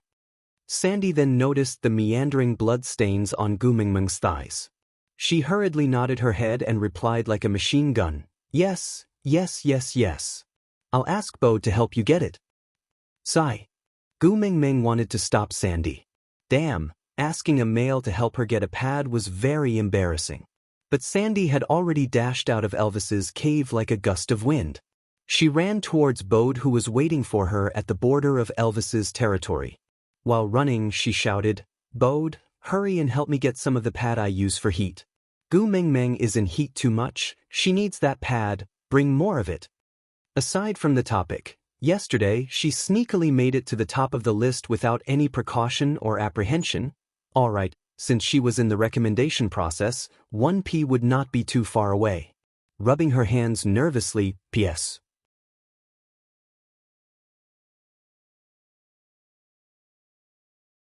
Chapter 63. Gu Mengmeng slapped her own forehead. What did it mean to have no love in life? What did it mean to have the best bad friend? Gu Mengmeng looked at Sandy's anxious and sincere look and deeply understood the true meaning of these 2 words. However, before Gu Mengmeng could criticize Sandy, she felt a warmth on her back and she fell into Elvis's arms. Leader. Gu Mengmeng did not understand what was wrong with Elvis suddenly. Hugging and killing her from behind? Didn't he promise not to eat her? But why did Gu Mengmeng feel that Elvis had already opened his mouth and was about to bite her neck? You promised not to eat me, sob sob sob. Gu Mingming's heart trembled violently. Leah prepared a few cushions for Estrus. They are placed in the cave. Elvis's heart ached for Gu Mingming. She had been living in fear every day in the beast deity world, so she was so cautious and always felt that someone wanted to eat her. He also felt defeated. He had promised her so seriously that he would protect her, but she was still so afraid. That frightened bunny-like appearance made people feel pity and heartache. Gu Mingming snorted bitterly. If that was the case, why did she borrow sanitary pads from Sandy? If you like the yellow sauce, I will go get it for you, don't worry. Gu Mingming blinked her eyes in confusion. Why did she feel that Leader had become so weird ever since he returned from the platform of the deity's punishment? Was it because of Leah? Gu Mingming suddenly felt that he seemed to have discovered something incredible. Leader did not allow others to enter his cave. Even precious females like Sandy and Nina did not dare to enter easily, but Leah could walk in openly as if he was returning to his own home, and could even casually leave sanitary pads in Elvis's cave, and Leader was not angry at all? No wonder Leader asked her who she was going to choose as her first partner tonight, so it was because of Lee's weird ambiguous behavior just now. Damn, Leader treated her as his love rival. The more Gu Mingming thought about it, the more she felt that it was the case. Then, she nodded her head seriously and patted Elvis's arm earnestly, saying, Leader, I understand, don't worry. You understand? Elvis's heart was beating wildly and he looked at Gu Mingming in surprise. Elvis flipped Gu Mingming over in his arms and stared straight into her watery eyes. His gaze was as deep as a thick ink that could not be melted. Even he himself could not clearly express the turbulence hidden in his eyes. But she said that she understood. Did this mean that she already knew his feelings for her? Gu Mingming tiptoed and tried her best to reach his shoulders. Unfortunately, her height was a handicap and she could only reach his chest even after using all her strength. Thus, she patted on his muscular chest like a hooligan, thinking to herself that since they were all sisters, there was no need to be so formal. Boss, no matter what others say, I'm always on your side. I will never allow anyone to destroy your happiness. Gu Mingming nodded her head solemnly. She frowned slightly and her gaze was filled with a rare determination. The pitiful Elvis still did not know that in Gu Mingming's heart, he and Leah had already been forcefully paired together. He still thought that Gu Mingming's words were an acknowledgement and promise to his feelings. She said that she would stand by his side and protect his happiness. Didn't that mean that she wanted to be his partner? Aside from the topic, today's update might have been slightly delayed because the writing system crashed, causing the chapters to be messed up. I'm currently correcting it manually.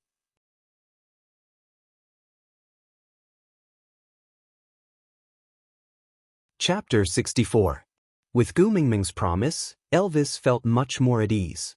He also started to look forward to tonight's campfire party. Even if it was him, he still had a little bit of vanity. He hoped to gain Gu Mingming's approval in front of everyone in the tribe and become her first partner. Thinking that he would have an official status tonight, it was the first time in Elvis's life that he wished for the sun to set. Gu Mingming, come quickly, this is for you. Sandy was waving the barbaric version of a sanitary pad in her hands as she ran towards Gu Mingming breathlessly. She stuffed the sanitary pad into her hands and said, quickly change into it. The sky is going to turn dark soon. Bode said that the campfire party is almost ready. Gu Mingming's smile was a little complicated. If Sandy's expression was not so sincere, she would have thought that Sandy was purposely pranking her. 10 pairs of eyes outside the cave were glaring at her with green light. Once they heard that she was going to change the sanitary pad, the green light became even brighter. Gu Mingming was speechless. It was just her period. Was there a need to attract so much attention? Elvis took 2 steps forward and stopped in front of Sandy. He said expressionlessly, bring your partner to the campfire and reserve a spot. Gu Mingming will follow me later. All right. Sandy was still afraid of Elvis. She did not dare to stay any longer after he gave the order to chase her away. She took a small step back timidly and stretched her neck to look at Gu Mingming. Then I will wait for you at the campfire. Come over quickly. All right. See you in a while. Gu Mingming was always gentle towards Sandy. Sandy's departure caused a commotion among the males. She had too much of Gu Mingming's scent on her, causing the single males to be so excited that they could not control themselves. Luckily, Bode and the rest had been protecting Sandy all this while and did not let this bunch of fellows hurt her. The moment Sandy left, Elvis tore a thick piece of beast skin from the side and punched it twice, each punch creating a dent on the edge of the cave entrance. He forcefully embedded the beast's skin into the wall and turned it into a simple curtain, completely blocking off the drooling gazes of the males outside the cave. Sandy's eyes were filled with salivation. But at the same time, Gu Mingming was completely blinded. Leader, I can't see. Gu Mingming stretched both her arms forward, fumbling around in the darkness. I'm here. Elvis frowned and strode towards Gu Mingming. He held onto her little hand that was groping around in the dark and brought her into his arms. What happened to your eyes? Nothing happened to my eyes. Gu Mingming held onto Elvis's arm tightly and refused to let go. She curled up in Elvis's arms like a little kitten, seeking a sense of security. Elvis thought, everyone has their own past that they don't want to talk about. Her eye injury must have caused her a lot of pain in her heart, that's why she didn't want to talk about it. Elvis frowned slightly. He suddenly felt that her smile was very piercing to his eyes. She was obviously suffering physically and mentally, but she still had to smile stubbornly. She hid her own pain and licked it away alone.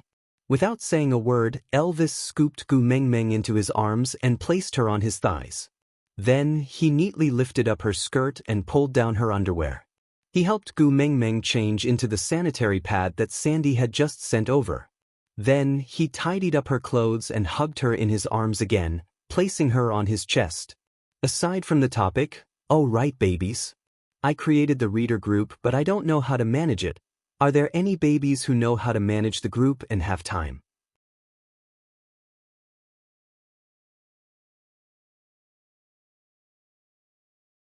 Chapter 65. Gu Mingming was dumbstruck throughout. Wasn't this too against the rules? Although they were sisters, it was Gu Mingming's first time letting someone else do something like changing sanitary pads for her. Although Elvis's actions were clean and smooth, without any hint of lasciviousness, she still felt really embarrassed. How could she break it? Oh, leader. Gu Mingming sorted out her thoughts and was actually speechless, unable to find a suitable sentence to express her feelings. In the future, I will be your eyes. Elvis's voice was deep and rich, just like an old European piano from the last century. The sound he played was smooth, solid, and could shock one's soul. Gu Mingming face-bombed. Why did she feel leader's deep pity? Was she being discriminated against by a wolf? Was she being discriminated against by a wolf? Gu Mingming really wanted to shout, I can't see because you sealed the cave entrance, not because I'm blind, all right? But leader looked so emotional now, it did not seem suitable to say that. Gu Mingming bit her lower lip, pouted and lowered her head to admit defeat. You have night vision, you're good. Change to a new beast skin dress. This one is not good. What Elvis did not mention was that this beast skin dress was stained with Gu Mingming's scent of estrus, enough to make all males excited. He did not like to display her seductive look, and even more disliked the way everyone was coveting her. But I don't have any other clothes. Gu Mingming shrugged her shoulders. She was also helpless. After transmigrating, she only wore a set of bikini. Who would know her helplessness? You do. Elvis carried Gu Mingming and walked into the depths of the cave. In the darkness, Gu Mingming, who was extremely uneasy, wrapped her arms around Elvis's neck tightly. Even though she had gradually adapted to the darkness, she still felt insecure. Until Elvis stopped in his tracks, Gu Mingming widened her eyes in disbelief at everything in front of her. There was a faint light in the depths of the pitch-black cave. It was dim and unclear, and she could not see clearly. Gu Mingming originally thought that she had stayed in the darkness for too long and her eyes had problems. In the end, Elvis walked in front of the light and lifted his hand. A luminous pearl the size of a fist suddenly appeared in front of Gu Mingming's eyes. Damn! What a tycoon! Strictly speaking, the luminosity of this luminous pearl was not even comparable to a candle, and this faint green light made people feel as if they were filming a horror film. But to Gu Mengmeng, this was practically, a gift from the beast deity.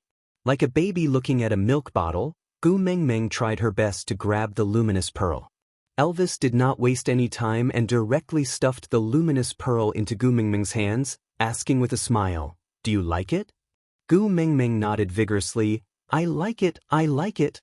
I love it." "Then take it and play with it." Elvis said it in an extremely relaxed manner, as if he had just given an alpine to the neighbor's child. Gu Mengmeng hugged the luminous pearl in her arms, afraid that she might accidentally break it. She touched it left and right happily, saying, "I'm just taking a look, I'll return it to you later."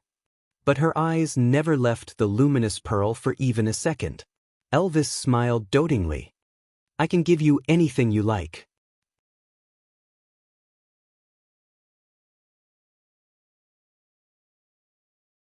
Chapter 66. Elvis smiled helplessly. Gu Mengmeng was always very special. She treated things that were common in the beast world as treasures, but things that had a great impact on the beast world were just at her fingertips. She did not care about them at all. Just like the yellow sauce that Sandy gave her. Although it was hard to obtain, it could be obtained as long as one was strong enough. Another example would be this luminous pearl. Although it could glow, it was useless to orcs who had night vision. Only females would think that it looked good, so they played with it. But Gu Mengmeng was smiling so contentedly, as if she had obtained a precious treasure. Seeing how Gu Mengmeng was playing with the luminous pearl, Elvis did not restrain her. He placed her on the ground and carefully protected her so that she would not bump into the walls or other things in the cave. As long as there was no danger, he allowed her to run around the cave like a child, holding the luminous pearl and shining it here and there. And Elvis, who was following behind Gu Mengmeng, was still smiling lightly. He liked that his cave was filled with Gu Mengmeng's scent, and also liked that his territory was filled with her shadow. Ouch! Gu Mengmeng was having too much fun and accidentally tripped on something. She was about to fall flat on her face. Luckily, Elvis had quick reflexes and grabbed onto Gu Mengmeng's slender waist, preventing her from touching the ground intimately. Meanwhile, Gu Mengmeng heaved a sigh of relief. She patted the non-existent dust on the luminous pearl that she was protecting tightly in her arms and said, thank goodness, you didn't fall." Elvis was a little angry. In times of danger, the most important thing she should do was to protect herself. If he had not protected her just now, her arm would have definitely been bruised. And all this was just to protect that stupid pearl. Elvis held onto Gu Mengmeng's armpits with both hands and pulled her in front of him. Keeping their eyes level, he said in a low voice, "Promise me, no matter what happens, you will prioritize protecting yourself first. But this luminous pearl is the first gift that leader gave me."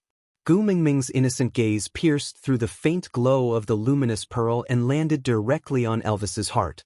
The corners of Elvis's lips curled up uncontrollably. It was a pity that the luminous pearl was too dim, or else Gu Mengmeng would definitely be stunned by Elvis's smile. "It's about time, I'll help you change your clothes." He couldn't wait to become his official partner. Gu Mengmeng almost bit her own tongue upon hearing that. The shame of changing sanitary pads hadn't faded yet, and now he was going to help her change her clothes? Wouldn't he have seen everything then? Oh no. Gu Mengmeng shook her head like a rattle drum. No need, leader. I can change it myself." "You can't see," Elvis insisted. I can see it.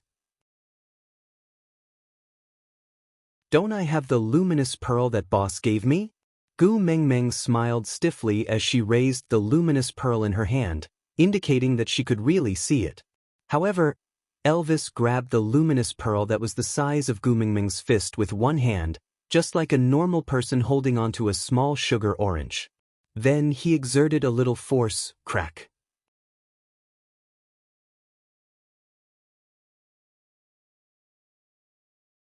Chapter 67.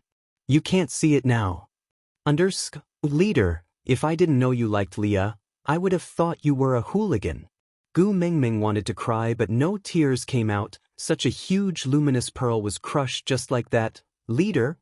Gu Mingming sounded like she was about to cry because her heart ached for the luminous pearl. You're gay. Why are you competing with me, a female? Be good. Elvis pulled Gu Mingming into his arms and rubbed her furry little head with his chin. Her aggrieved look was really lovable and Elvis started to fall in love with the feeling of bullying her and making her look at him helplessly. In the absolute darkness, the only person Gu Mingming could rely on was Elvis.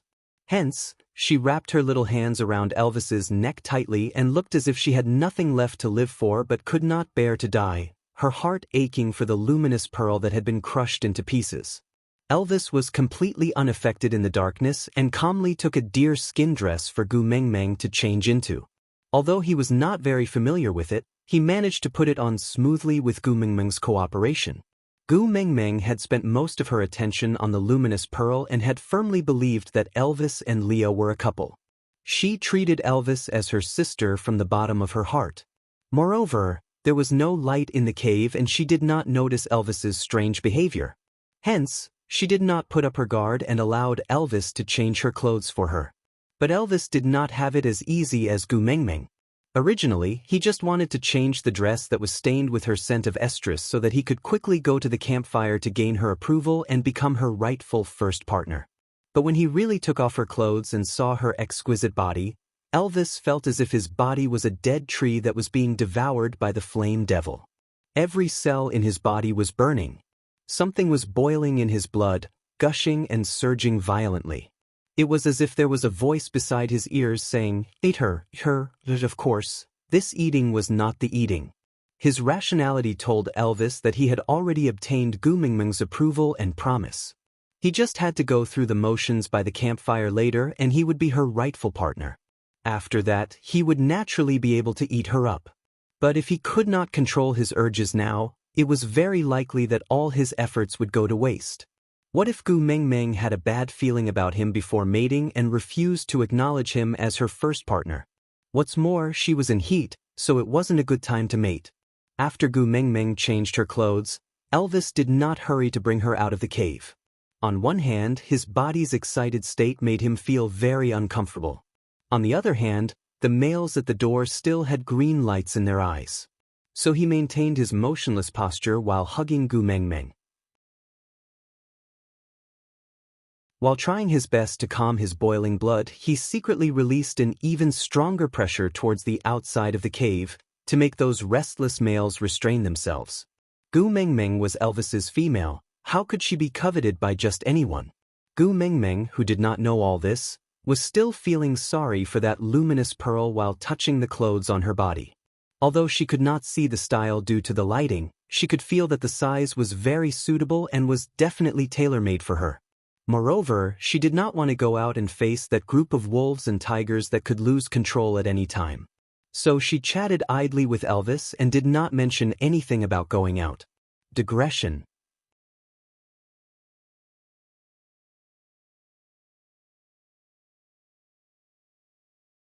Chapter 68. It would be best if the campfire party could be dragged to the end. Gu Mingming did not want to find a first partner in the beast world. If she went back one day, how was she going to explain to others that she was hugging a son and not a pet? "Leader, where did you get this shirt from? It fits me perfectly." "I made it," Elvis answered casually, but there was a hint of anticipation in his eyes. Would she like it? She would like it, Io? Not bad. "Leader, you're so awesome, you even know how to make clothes." Gu Mingming's lips twitched as she fell into her own imagination. She originally thought that someone like Elvis, who was extremely powerful, would definitely be a strong attacker, while Leah, who was like a high mountain flower, would be a weak taker. But it seemed like there was a chance now. Leader actually knew how to make clothes with his attributes. Gu Mingming imagined Elvis sitting at the head of the bed sewing with a needle and thread, while Leah lying on his side with one leg casually stepping on the side of the bed, his elbow supporting the edge of the bed and his palm supporting his head, looking at Elvis who was making clothes for him in a gentle and silent manner. Gu Mingming felt her nosebleed boiling.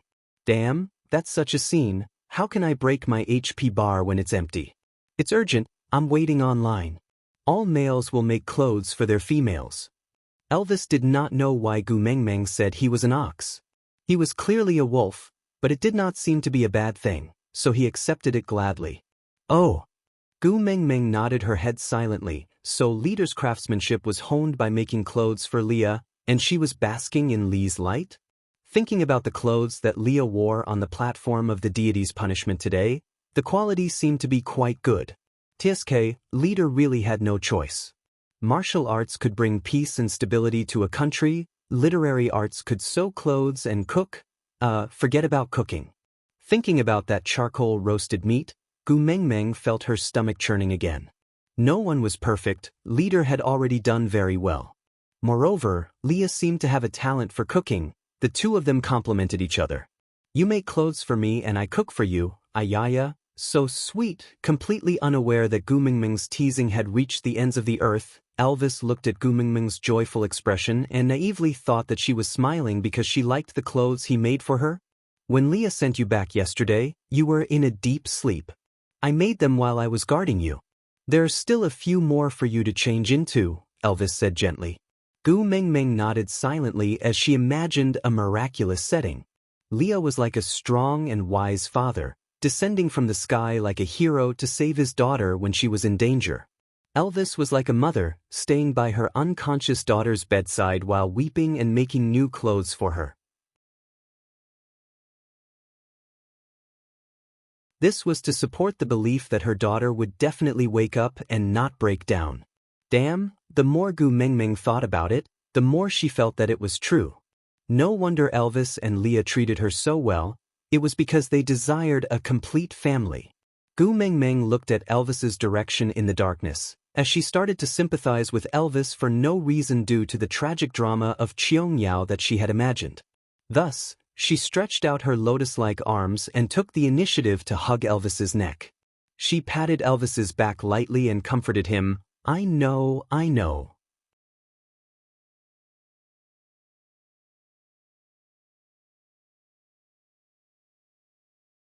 Chapter 69. She knew how he felt about her. Elvis felt that he was extremely blissful. Then let's go out, don't let Leah wait for too long. Gu Mengmeng thought to herself, although she did not know how long she would stay in the beast world, since she was already hugging onto Elvis's thighs, she might as well hug him more thoroughly. Although it was a little unfair in terms of seniority, what other relationship could be more reliable than the relationship between parents and their children? Moreover, her godparents were extremely powerful and had power and influence. She did not lose out at all. Elvis's smile froze. After all, he could not have her all to himself, right? This morning when she woke up, the first person she looked for was Leah. When she was at the platform of the deity's punishment, her gaze towards Leah was so infatuated, coupled with the influence of the fox's seductive fragrance just now, it seemed like tonight, Leah would definitely become Gu Mengmeng's partner with him. This was indeed the best outcome. If he had to share Gu Mengmeng with other males, it would be Leah rather than anyone else. Be it from the tribe's perspective or his personal feelings, if it was Leah, he would be the best candidate. Although he understood the logic, his heart still ached when he really had to face it. Looking at Gu Mengmeng, who could not wait to look for Leah in his arms, Elvis developed a strange feeling for the first time in his life. That feeling was sour, making him irritated and uneasy. It had nothing to do with danger, but it was accompanied by a deep sense of helplessness. Of course, Elvis did not know that this feeling was called jealousy, he just felt that his heart was very uncomfortable. Between me and Leah, who do you like more? Elvis was also very surprised that he actually asked such a pretentious question. But Gu Mengmeng could not help but burst out laughing. Wasn't this a damn question parents would ask kindergarten kids? Who do you like more, daddy or mummy? Damn, she did not expect that she would still be asked this question even though she was already in university. The first rule of answering this question was not to offend anyone, otherwise, she would definitely be remembered for life and be brought up to be sarcastic every few days. Gu Mengmeng, who was well versed in this, cleared her throat and said in a very official manner, I like both of you treat me so well, I like both of you. Indeed, Elvis's heart sank secretly. She really liked Leah. Between the two of them, which one do you prefer? This was related to the future status of the family. Who would be the first partner was very important. As expected, the extended question of whether he liked his father or his mother was, he could only choose one. Gu Mengmeng pursed her lips and thought to herself, "Leader, you forced me to use my ultimate move." Thus, he took the initiative and asked, "What about boss? Do you like me more or Leah more?"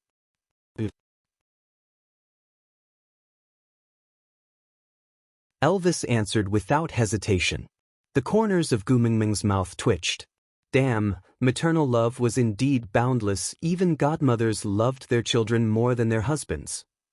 "If I fell into the river with Leah, would you choose to save me and let Leah drown?" Gu Mengmeng did not give up and continued to ask. "Leah knows how to swim."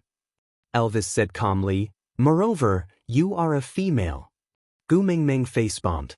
Why was Elvis able to answer the question that had tortured Chinese men for thousands of years so easily? Alright, in this place where yin and yang were out of balance, "you're a female" was really an all-purpose excuse.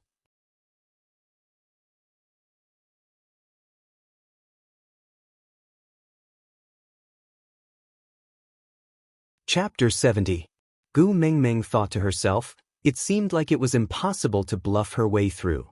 Even her ultimate move was easily neutralized by Elvis, so she could only face the problem head-on. After thinking for a while, Gu Mengmeng replied, "I like Leader more." But Elvis's heart that was hanging in his throat finally calmed down. He suddenly realized that some nerves on his face were starting to go out of control, such as the corners of his lips. Gu Mengmeng thought, she could not possibly answer that it was because daughters were always closer to their mothers, right? So she touched her new clothes and replied in all seriousness, "Because Leader helped me make new clothes and even found food for me. He treats me very well."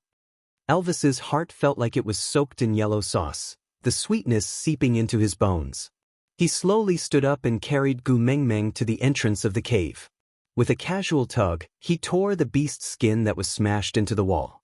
The bright moonlight covered Saint Nazir like a light veil, making one feel peaceful and peaceful. The males guarding the entrance eventually could not withstand Elvis's beast pressure and left in groups of 2s and 3s. Anyway, it was Gu Mengmeng's coming-of-age ceremony tonight. It might be more effective for her to get a good spot by the bonfire than to wait at the entrance of Elvis's cave. Moreover, the risk was much lower. So, when Elvis carried Gu Mengmeng to the side of the bonfire, it was already crowded with people. Although the males consciously made way for Gu Mengmeng, the scene of them lining the path to welcome her was still too much for Gu Mengmeng to handle. Initially, she could still maintain a polite smile awkwardly, but after the males shouted, "Gu Mengmeng, choose me to be your partner," Gu Mengmeng buried her face into Elvis's neck timidly. "Meow," Gu Mengmeng wailed in her heart. She felt like she had entered a large-scale blind date, and the most perverted thing was that she was the only female guest in the entire place. "Gu Mengmeng." Gu Mengmeng heard Sandy's voice amidst the hustle and bustle. This kind call made Gu Mengmeng feel blessed. She looked towards the direction of the voice with her doe-like big eyes and saw Sandy waving at her. But, what the hell is that behind Sandy? Logs as thick as one's thighs were built into a tower in the shape of a Chinese character, but it was not lit. Only Leah, who was dressed in bright red, stood at the highest point of the wooden tower. Seeing Gu Mengmeng's arrival, he mumbled something to himself while waving his long sleeves. It would be too exaggerated to say that he was dancing, it was more like he was dancing. If not for the bright red clothes that made him look like a shaman from television dramas, Gu Mengmeng would have thought that Leah was wearing a wedding robe and standing on a high place to force her to marry him. At this moment, Gu Mengmeng did not even have the time to think about the Qiangyao style of love and hatred between Elvis and Leah. She just wanted to howl towards the sky, "Who the hell would return my holy daddy Leah to me? This crazy shaman must be a fake." Seeing that she was at a loss, Elvis took the initiative to explain, "When every young female matures, the tribes witch doctor will pray to the beast deity, asking the beast deity to take care of this female, so that she can give birth to more strong cubs for the tribe." Gu Mengmeng pointed at Leah unwillingly and asked, "So he is praying for me now?" Yeah. Elvis nodded. F***ck me.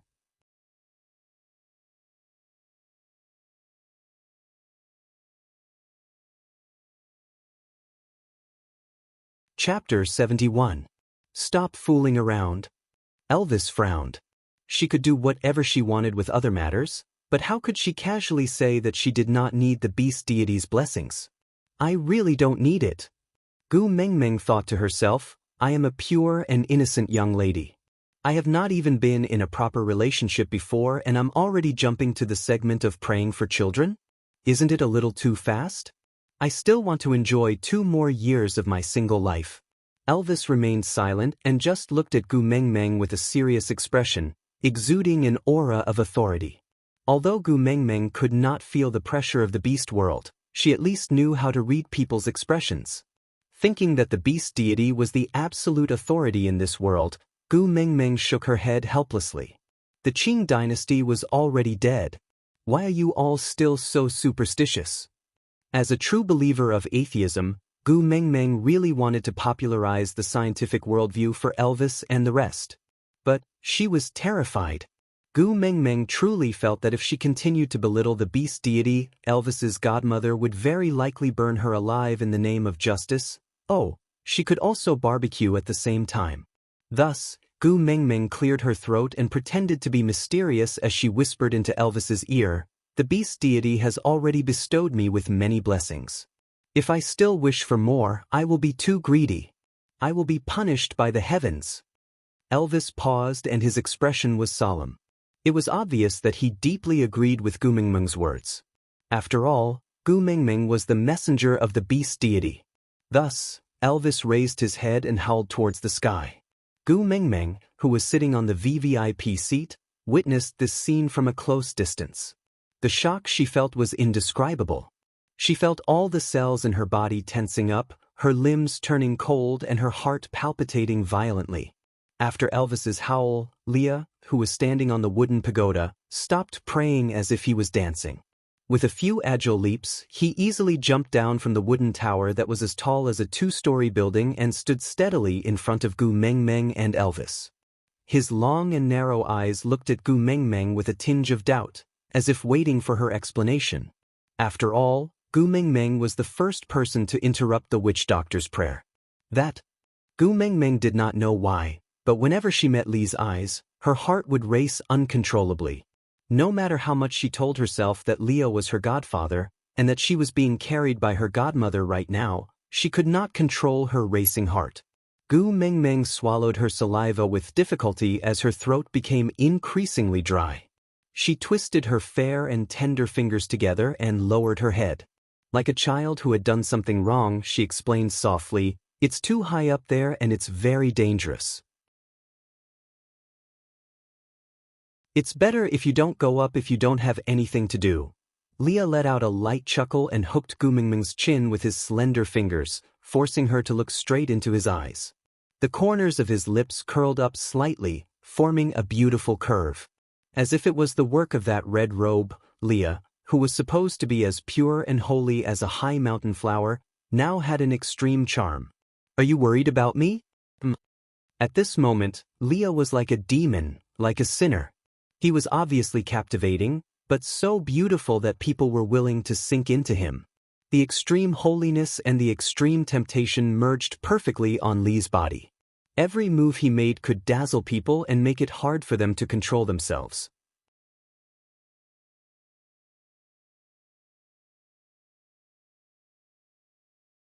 Chapter 72. Leah seemed rather surprised. He tilted his head and looked at Elvis, who was hugging Gu Mengmeng. He held back his laughter and asked, "Are you worried about me?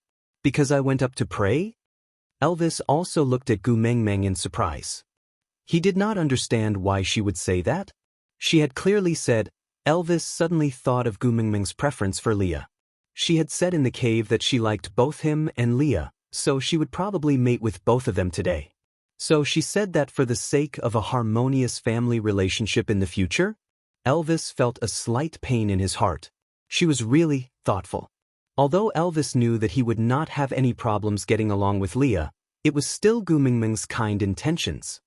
He could not bear to let her down, so he forced himself to nod and said, "Yes. It's too high, it's very dangerous." Elvis almost bit his tongue when he said the word dangerous. Guilty conscience, too guilty conscience. When he and Leah were fighting side by side, climbing the steep mountain walls and leaping on the towering ancient tree branches were all as if they were walking on flat ground. Now he actually said he was worried because he went up to a high place. Leah clearly knew that it was not Elvis's intention, but he did not point it out. He just smiled meaningfully and nodded his head, before returning his gaze to Gu Mingming's flushed face. When he retracted his hand from her chin, he slid it lightly across her cheek, tracing along the curve of her face to outline her contours. He teased Gu Mingming in a seemingly nonchalant manner, before asking calmly, "Skipping the blessing ceremony, let's directly start the duel." Elvis nodded. Then he grabbed Gu Mingming's armpits and lifted her above his head. Then he placed her on his shoulders. After exchanging glances with Leah, the two of them used their hands and feet in unison to climb to the top of the wooden pagoda like a gust of wind. When Gu Mingming finally reacted, she was already standing on the top of the pagoda in a mess. And the initiators, Elvis and Leah, stood on her left and right, looking like they were protecting her. They looked at the eager beasts at the bottom of the wooden pagoda with a condescending attitude. "Leader, what is this for?" Gu Mingming was really afraid that her words would come true. Was this wooden pagoda really used to burn her? Even if she was made into a barbecue, it wouldn't be enough for so many people to eat. F***ck, F***ck, F***ck. Gu Mingming used a second to seriously regret. She should not have taught them how to use fire. Now, she was trapped in her own trap. If you like any of the males that successfully make it here, just let us know. We'll be merciful. Elvis's expression was stern and serious. He sincerely hoped that he would be the only one standing here in the end. One more Leah already made him very uncomfortable. If there were more males, he had a premonition that his pain would multiply. But if Gu Mingming liked it, no matter how painful it was, he would endure it. After all, in the beast world, no male could monopolize a female. Moreover, a beautiful female like Gu Mingming would never lack pursuers. He had to learn to endure and adapt, because no matter how painful it was, he could not give up on Gu Mingming.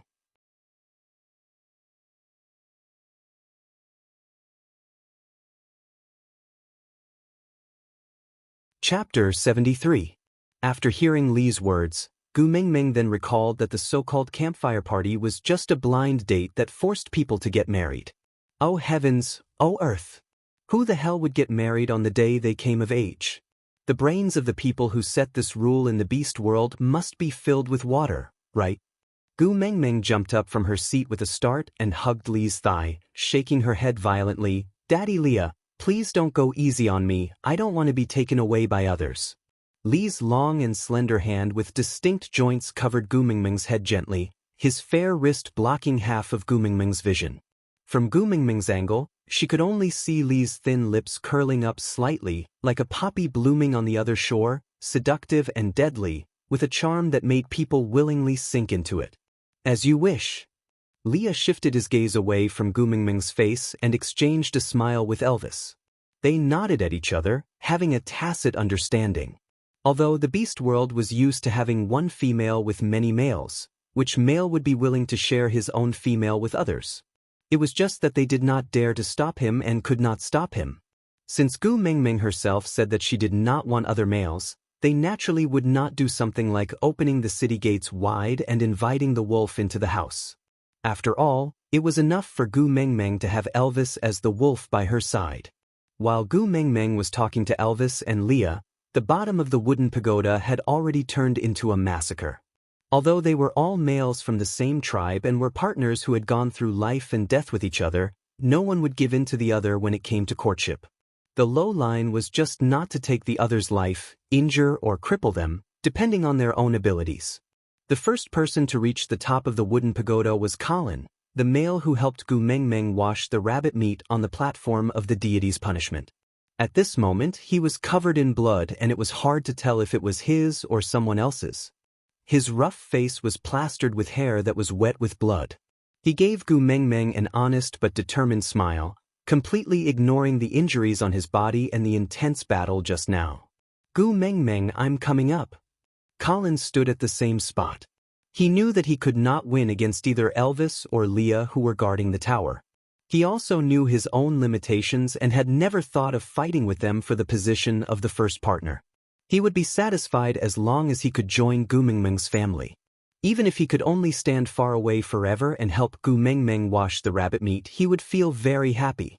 So he did not dare to advance rashly, because that would be seen as a challenge by Elvis and Leah. Are you willing to accept me as your partner? I'm strong and strong. No matter what you ask me to do, I'll do it. Colin said as he nodded heavily to show his sincerity. But to be honest, Gu Mengmeng had long been shocked by the blood on Colin's body. Isn't this a blind date? Shouldn't the screen be filled with pink bubbles, and everyone should send flowers, sing, or perform a talent show to win the beauty back? Why did the scene suddenly change and turn into a bloody storm? Was this still a matchmaking event? Are you sure it's not a gang fight on the streets? Gu Mengmeng was so scared that her blood froze. Her pale fingertips gripped tightly onto Lee's clothes uncontrollably. Half of her body was hidden behind Leah, but she could not help but poke her head out in concern. She asked timidly, "Are you injured?" Aside from the topic, "Thank you, there are no more stars in the sky," for the flowers. As I was afraid that it would affect the updates, I had always stored the manuscript in the back end for regular updates. I only thanked the first fan of this book today, so my reaction was really slow.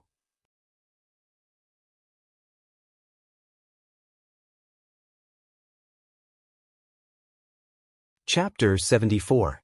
Upon hearing Gu Mengmeng's words, Colin was not touched. Instead, his first reaction was panic. He carelessly wiped off the blood on his face, then explained hurriedly, "I only suffered some minor injuries, I will recover in a day or two, I won't become a crippled beast." Gu Mengmeng was taken aback for a moment, then she understood what Colin meant. She panicked and could not care less about her fear anymore. She stood out from behind Leah and explained while walking towards Colin, "I didn't mean it that way, if you don't have the intention to accept him as your partner, then don't care about him so casually." Gu Mengmeng's wrist was grabbed by Leah. With just a little bit of strength, he pulled Gu Mengmeng, who was only 1 to 2 steps away from him, back into his arms. Then he looked up at Colin, who was full of anticipation, and said, "To become Gu Mengmeng's partner, you have to defeat either me or Elvis. Otherwise, you won't be able to gain our recognition." Colin frowned. He knew his own capabilities and was also very clear about Elvis's and Lee's capabilities. It was impossible for him to defeat them by himself. But he could not give up on Gu Mengmeng either. So, he took a deep breath, took a step forward and stepped into the challenge zone. He said seriously, "Leah, Colin, challenge you." Leah nodded leisurely. Colin's decision seemed to be within his expectations. Leah handed Gu Mengmeng over to Elvis, gently tilting his neck to both sides as a warm-up. Step by step, he slowly closed in on Colin. His slender fingers stretched out one by one, his nails growing at a speed visible to the naked eye. With Lee's elegant steps, the blood on Colin's face was replaced by sweat. Logically speaking, he did not lose to Leah by much in terms of combat ability, but his natural sense of danger kept screaming at him, telling him that it was not wise to go against Leah. But looking at Gu Mengmeng, who was being hugged by Elvis behind Leah, and meeting her worried and concerned eyes, Colin could not give in to the fear in his heart. He could not escape from Gu Mengmeng no matter what. Since they wanted to fight, then let's fight. However, where are your eyes looking at? Leah narrowed his eyes. His tone was calm but filled with a tinge of anger. He grabbed Colin's neck with his sharp nails and easily lifted Colin, who was obviously much more muscular than him. "You're actually distracted when fighting me? Am I being looked down upon by you?" Colin held onto Lee's hand with both hands, but he could not move Lee's steel-like fingers at all. His flushed face was filled with unwillingness but helplessness. His bloodshot eyes looked at Gu Mengmeng longingly, not willing to move away even for a second. "You should be glad that you are a member of Saint Nazir." Leah maintained an elegant smile on his face the entire time, but Colin, who was in close proximity, could clearly see the coldness in Lee's smile. Leia was angry, really angry. Colin did not have the time to take another look at Gu Mengmeng before his body tilted backwards weightlessly. Like an abandoned puppet, he fell from the wooden tower that was 2 stories high. The last thing Gu Mengmeng heard was a loud thud. That was the sound of Colin landing on the ground. But such a situation did not attract the attention of the other males at all, nor did it reduce their enthusiasm. Rushing to the top of the tower meant that they were challenging Elvis and Leia, so such an outcome was expected. They were just fighting for a what-if chance. No matter how slim the chances were, they would never give up. Aside from the topic, why did Colin not challenge Elvis? Because he would die a worse death.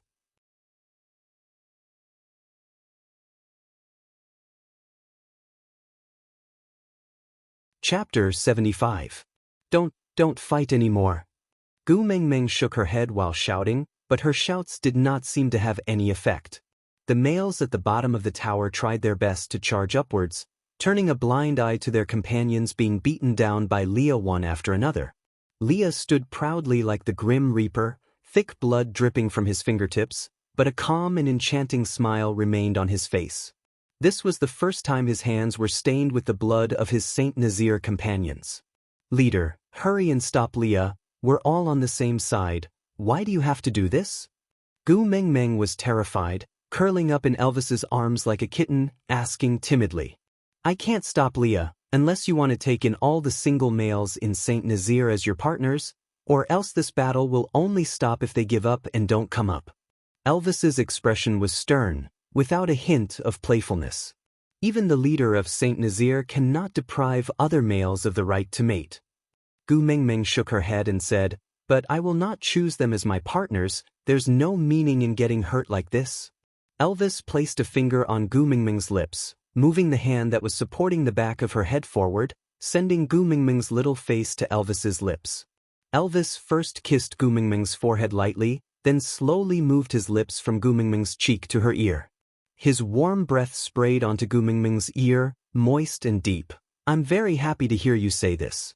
But don't be too cruel to them. At least, give them a chance to fight for it. Since I will not choose them, why should I let them get hurt for this false hope? Gu Mengmeng watched as males dashed up the wooden tower one after another, drenched in blood, to the point where she could not even see their faces clearly, before being thrown down mercilessly by Leia. It was the height of the second floor, males fell down one after another. Gu Mengmeng did not even have the courage to look down to confirm if they were still alive. And this bloody situation was still continuing, just to fight for a chance that she would not give them at all. No, it should not be like this. However, Elvis only smiled as he circled the agitated Gu Mengmeng in his arms. He used his chin to gently rest on her head as his gaze landed in the direction where another male had been beaten down by Leia. He said arrogantly, it's every male's pride to fight for the female he likes. Whether he won or lost, it was a supreme glory. You can refuse to accept them, but don't deny them the chance to prove their sincerity to you, understand? But sometimes, Gu Mengmeng really could not understand what was going on in the minds of males with terminal male cancer. She knew that males had excellent hearing. They would definitely be able to hear her loud voice. But even so, he continued to charge forward. He clearly knew that he could not defeat Leia, much less Elvis, but he did not have any intention of retreating. Instead, he became braver as he fought, as if he was proving Elvis's words. Today is your coming-of-age ceremony. You just have to sit here and watch us fight for you. Gu Mengmeng really felt very helpless. She just had her period and they had to make it so bloody. What the hell was going on? She watched as the males charged forward with a heart full of passion, but were beaten down before they could even say a word to her. As long as they could still stand up, they would continue charging forward as if they did not know pain, and then get beaten down again.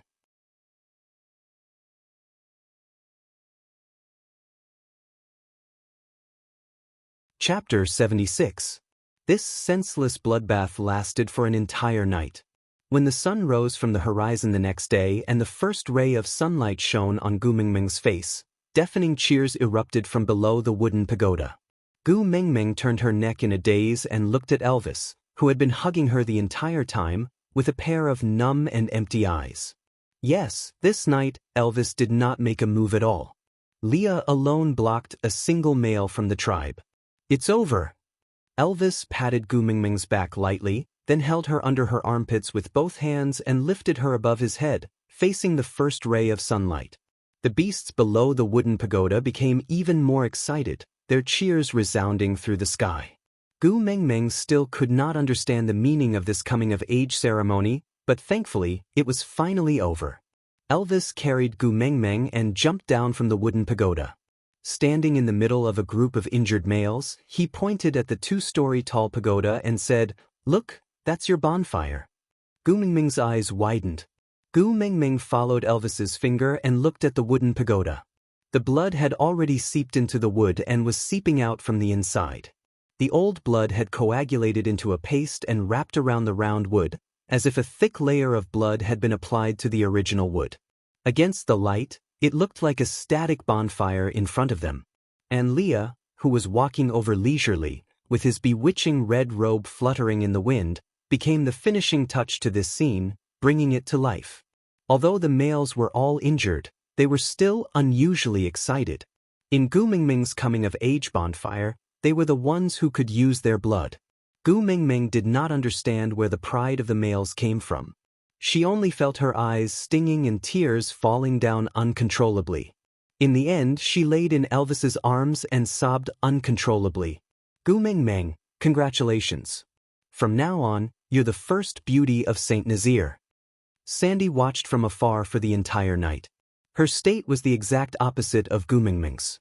She was extremely excited the entire night and only came back to her senses when Elvis carried Gu Mingming down from the wooden pagoda. Then, she suddenly realized that Gu Mingming's bonfire was much redder and brighter than when Nina came of age 2 years ago. This meant that the males in Saint Nazaire acknowledged Gu Mingming more, so she naturally became the new most beautiful female in Saint Nazaire. Gu Mingming really did not feel anything towards the title of the first beauty. To be honest, being prettier than a bird's nest wasn't something to be proud of. Moreover, Gu Mingming felt physically and mentally exhausted.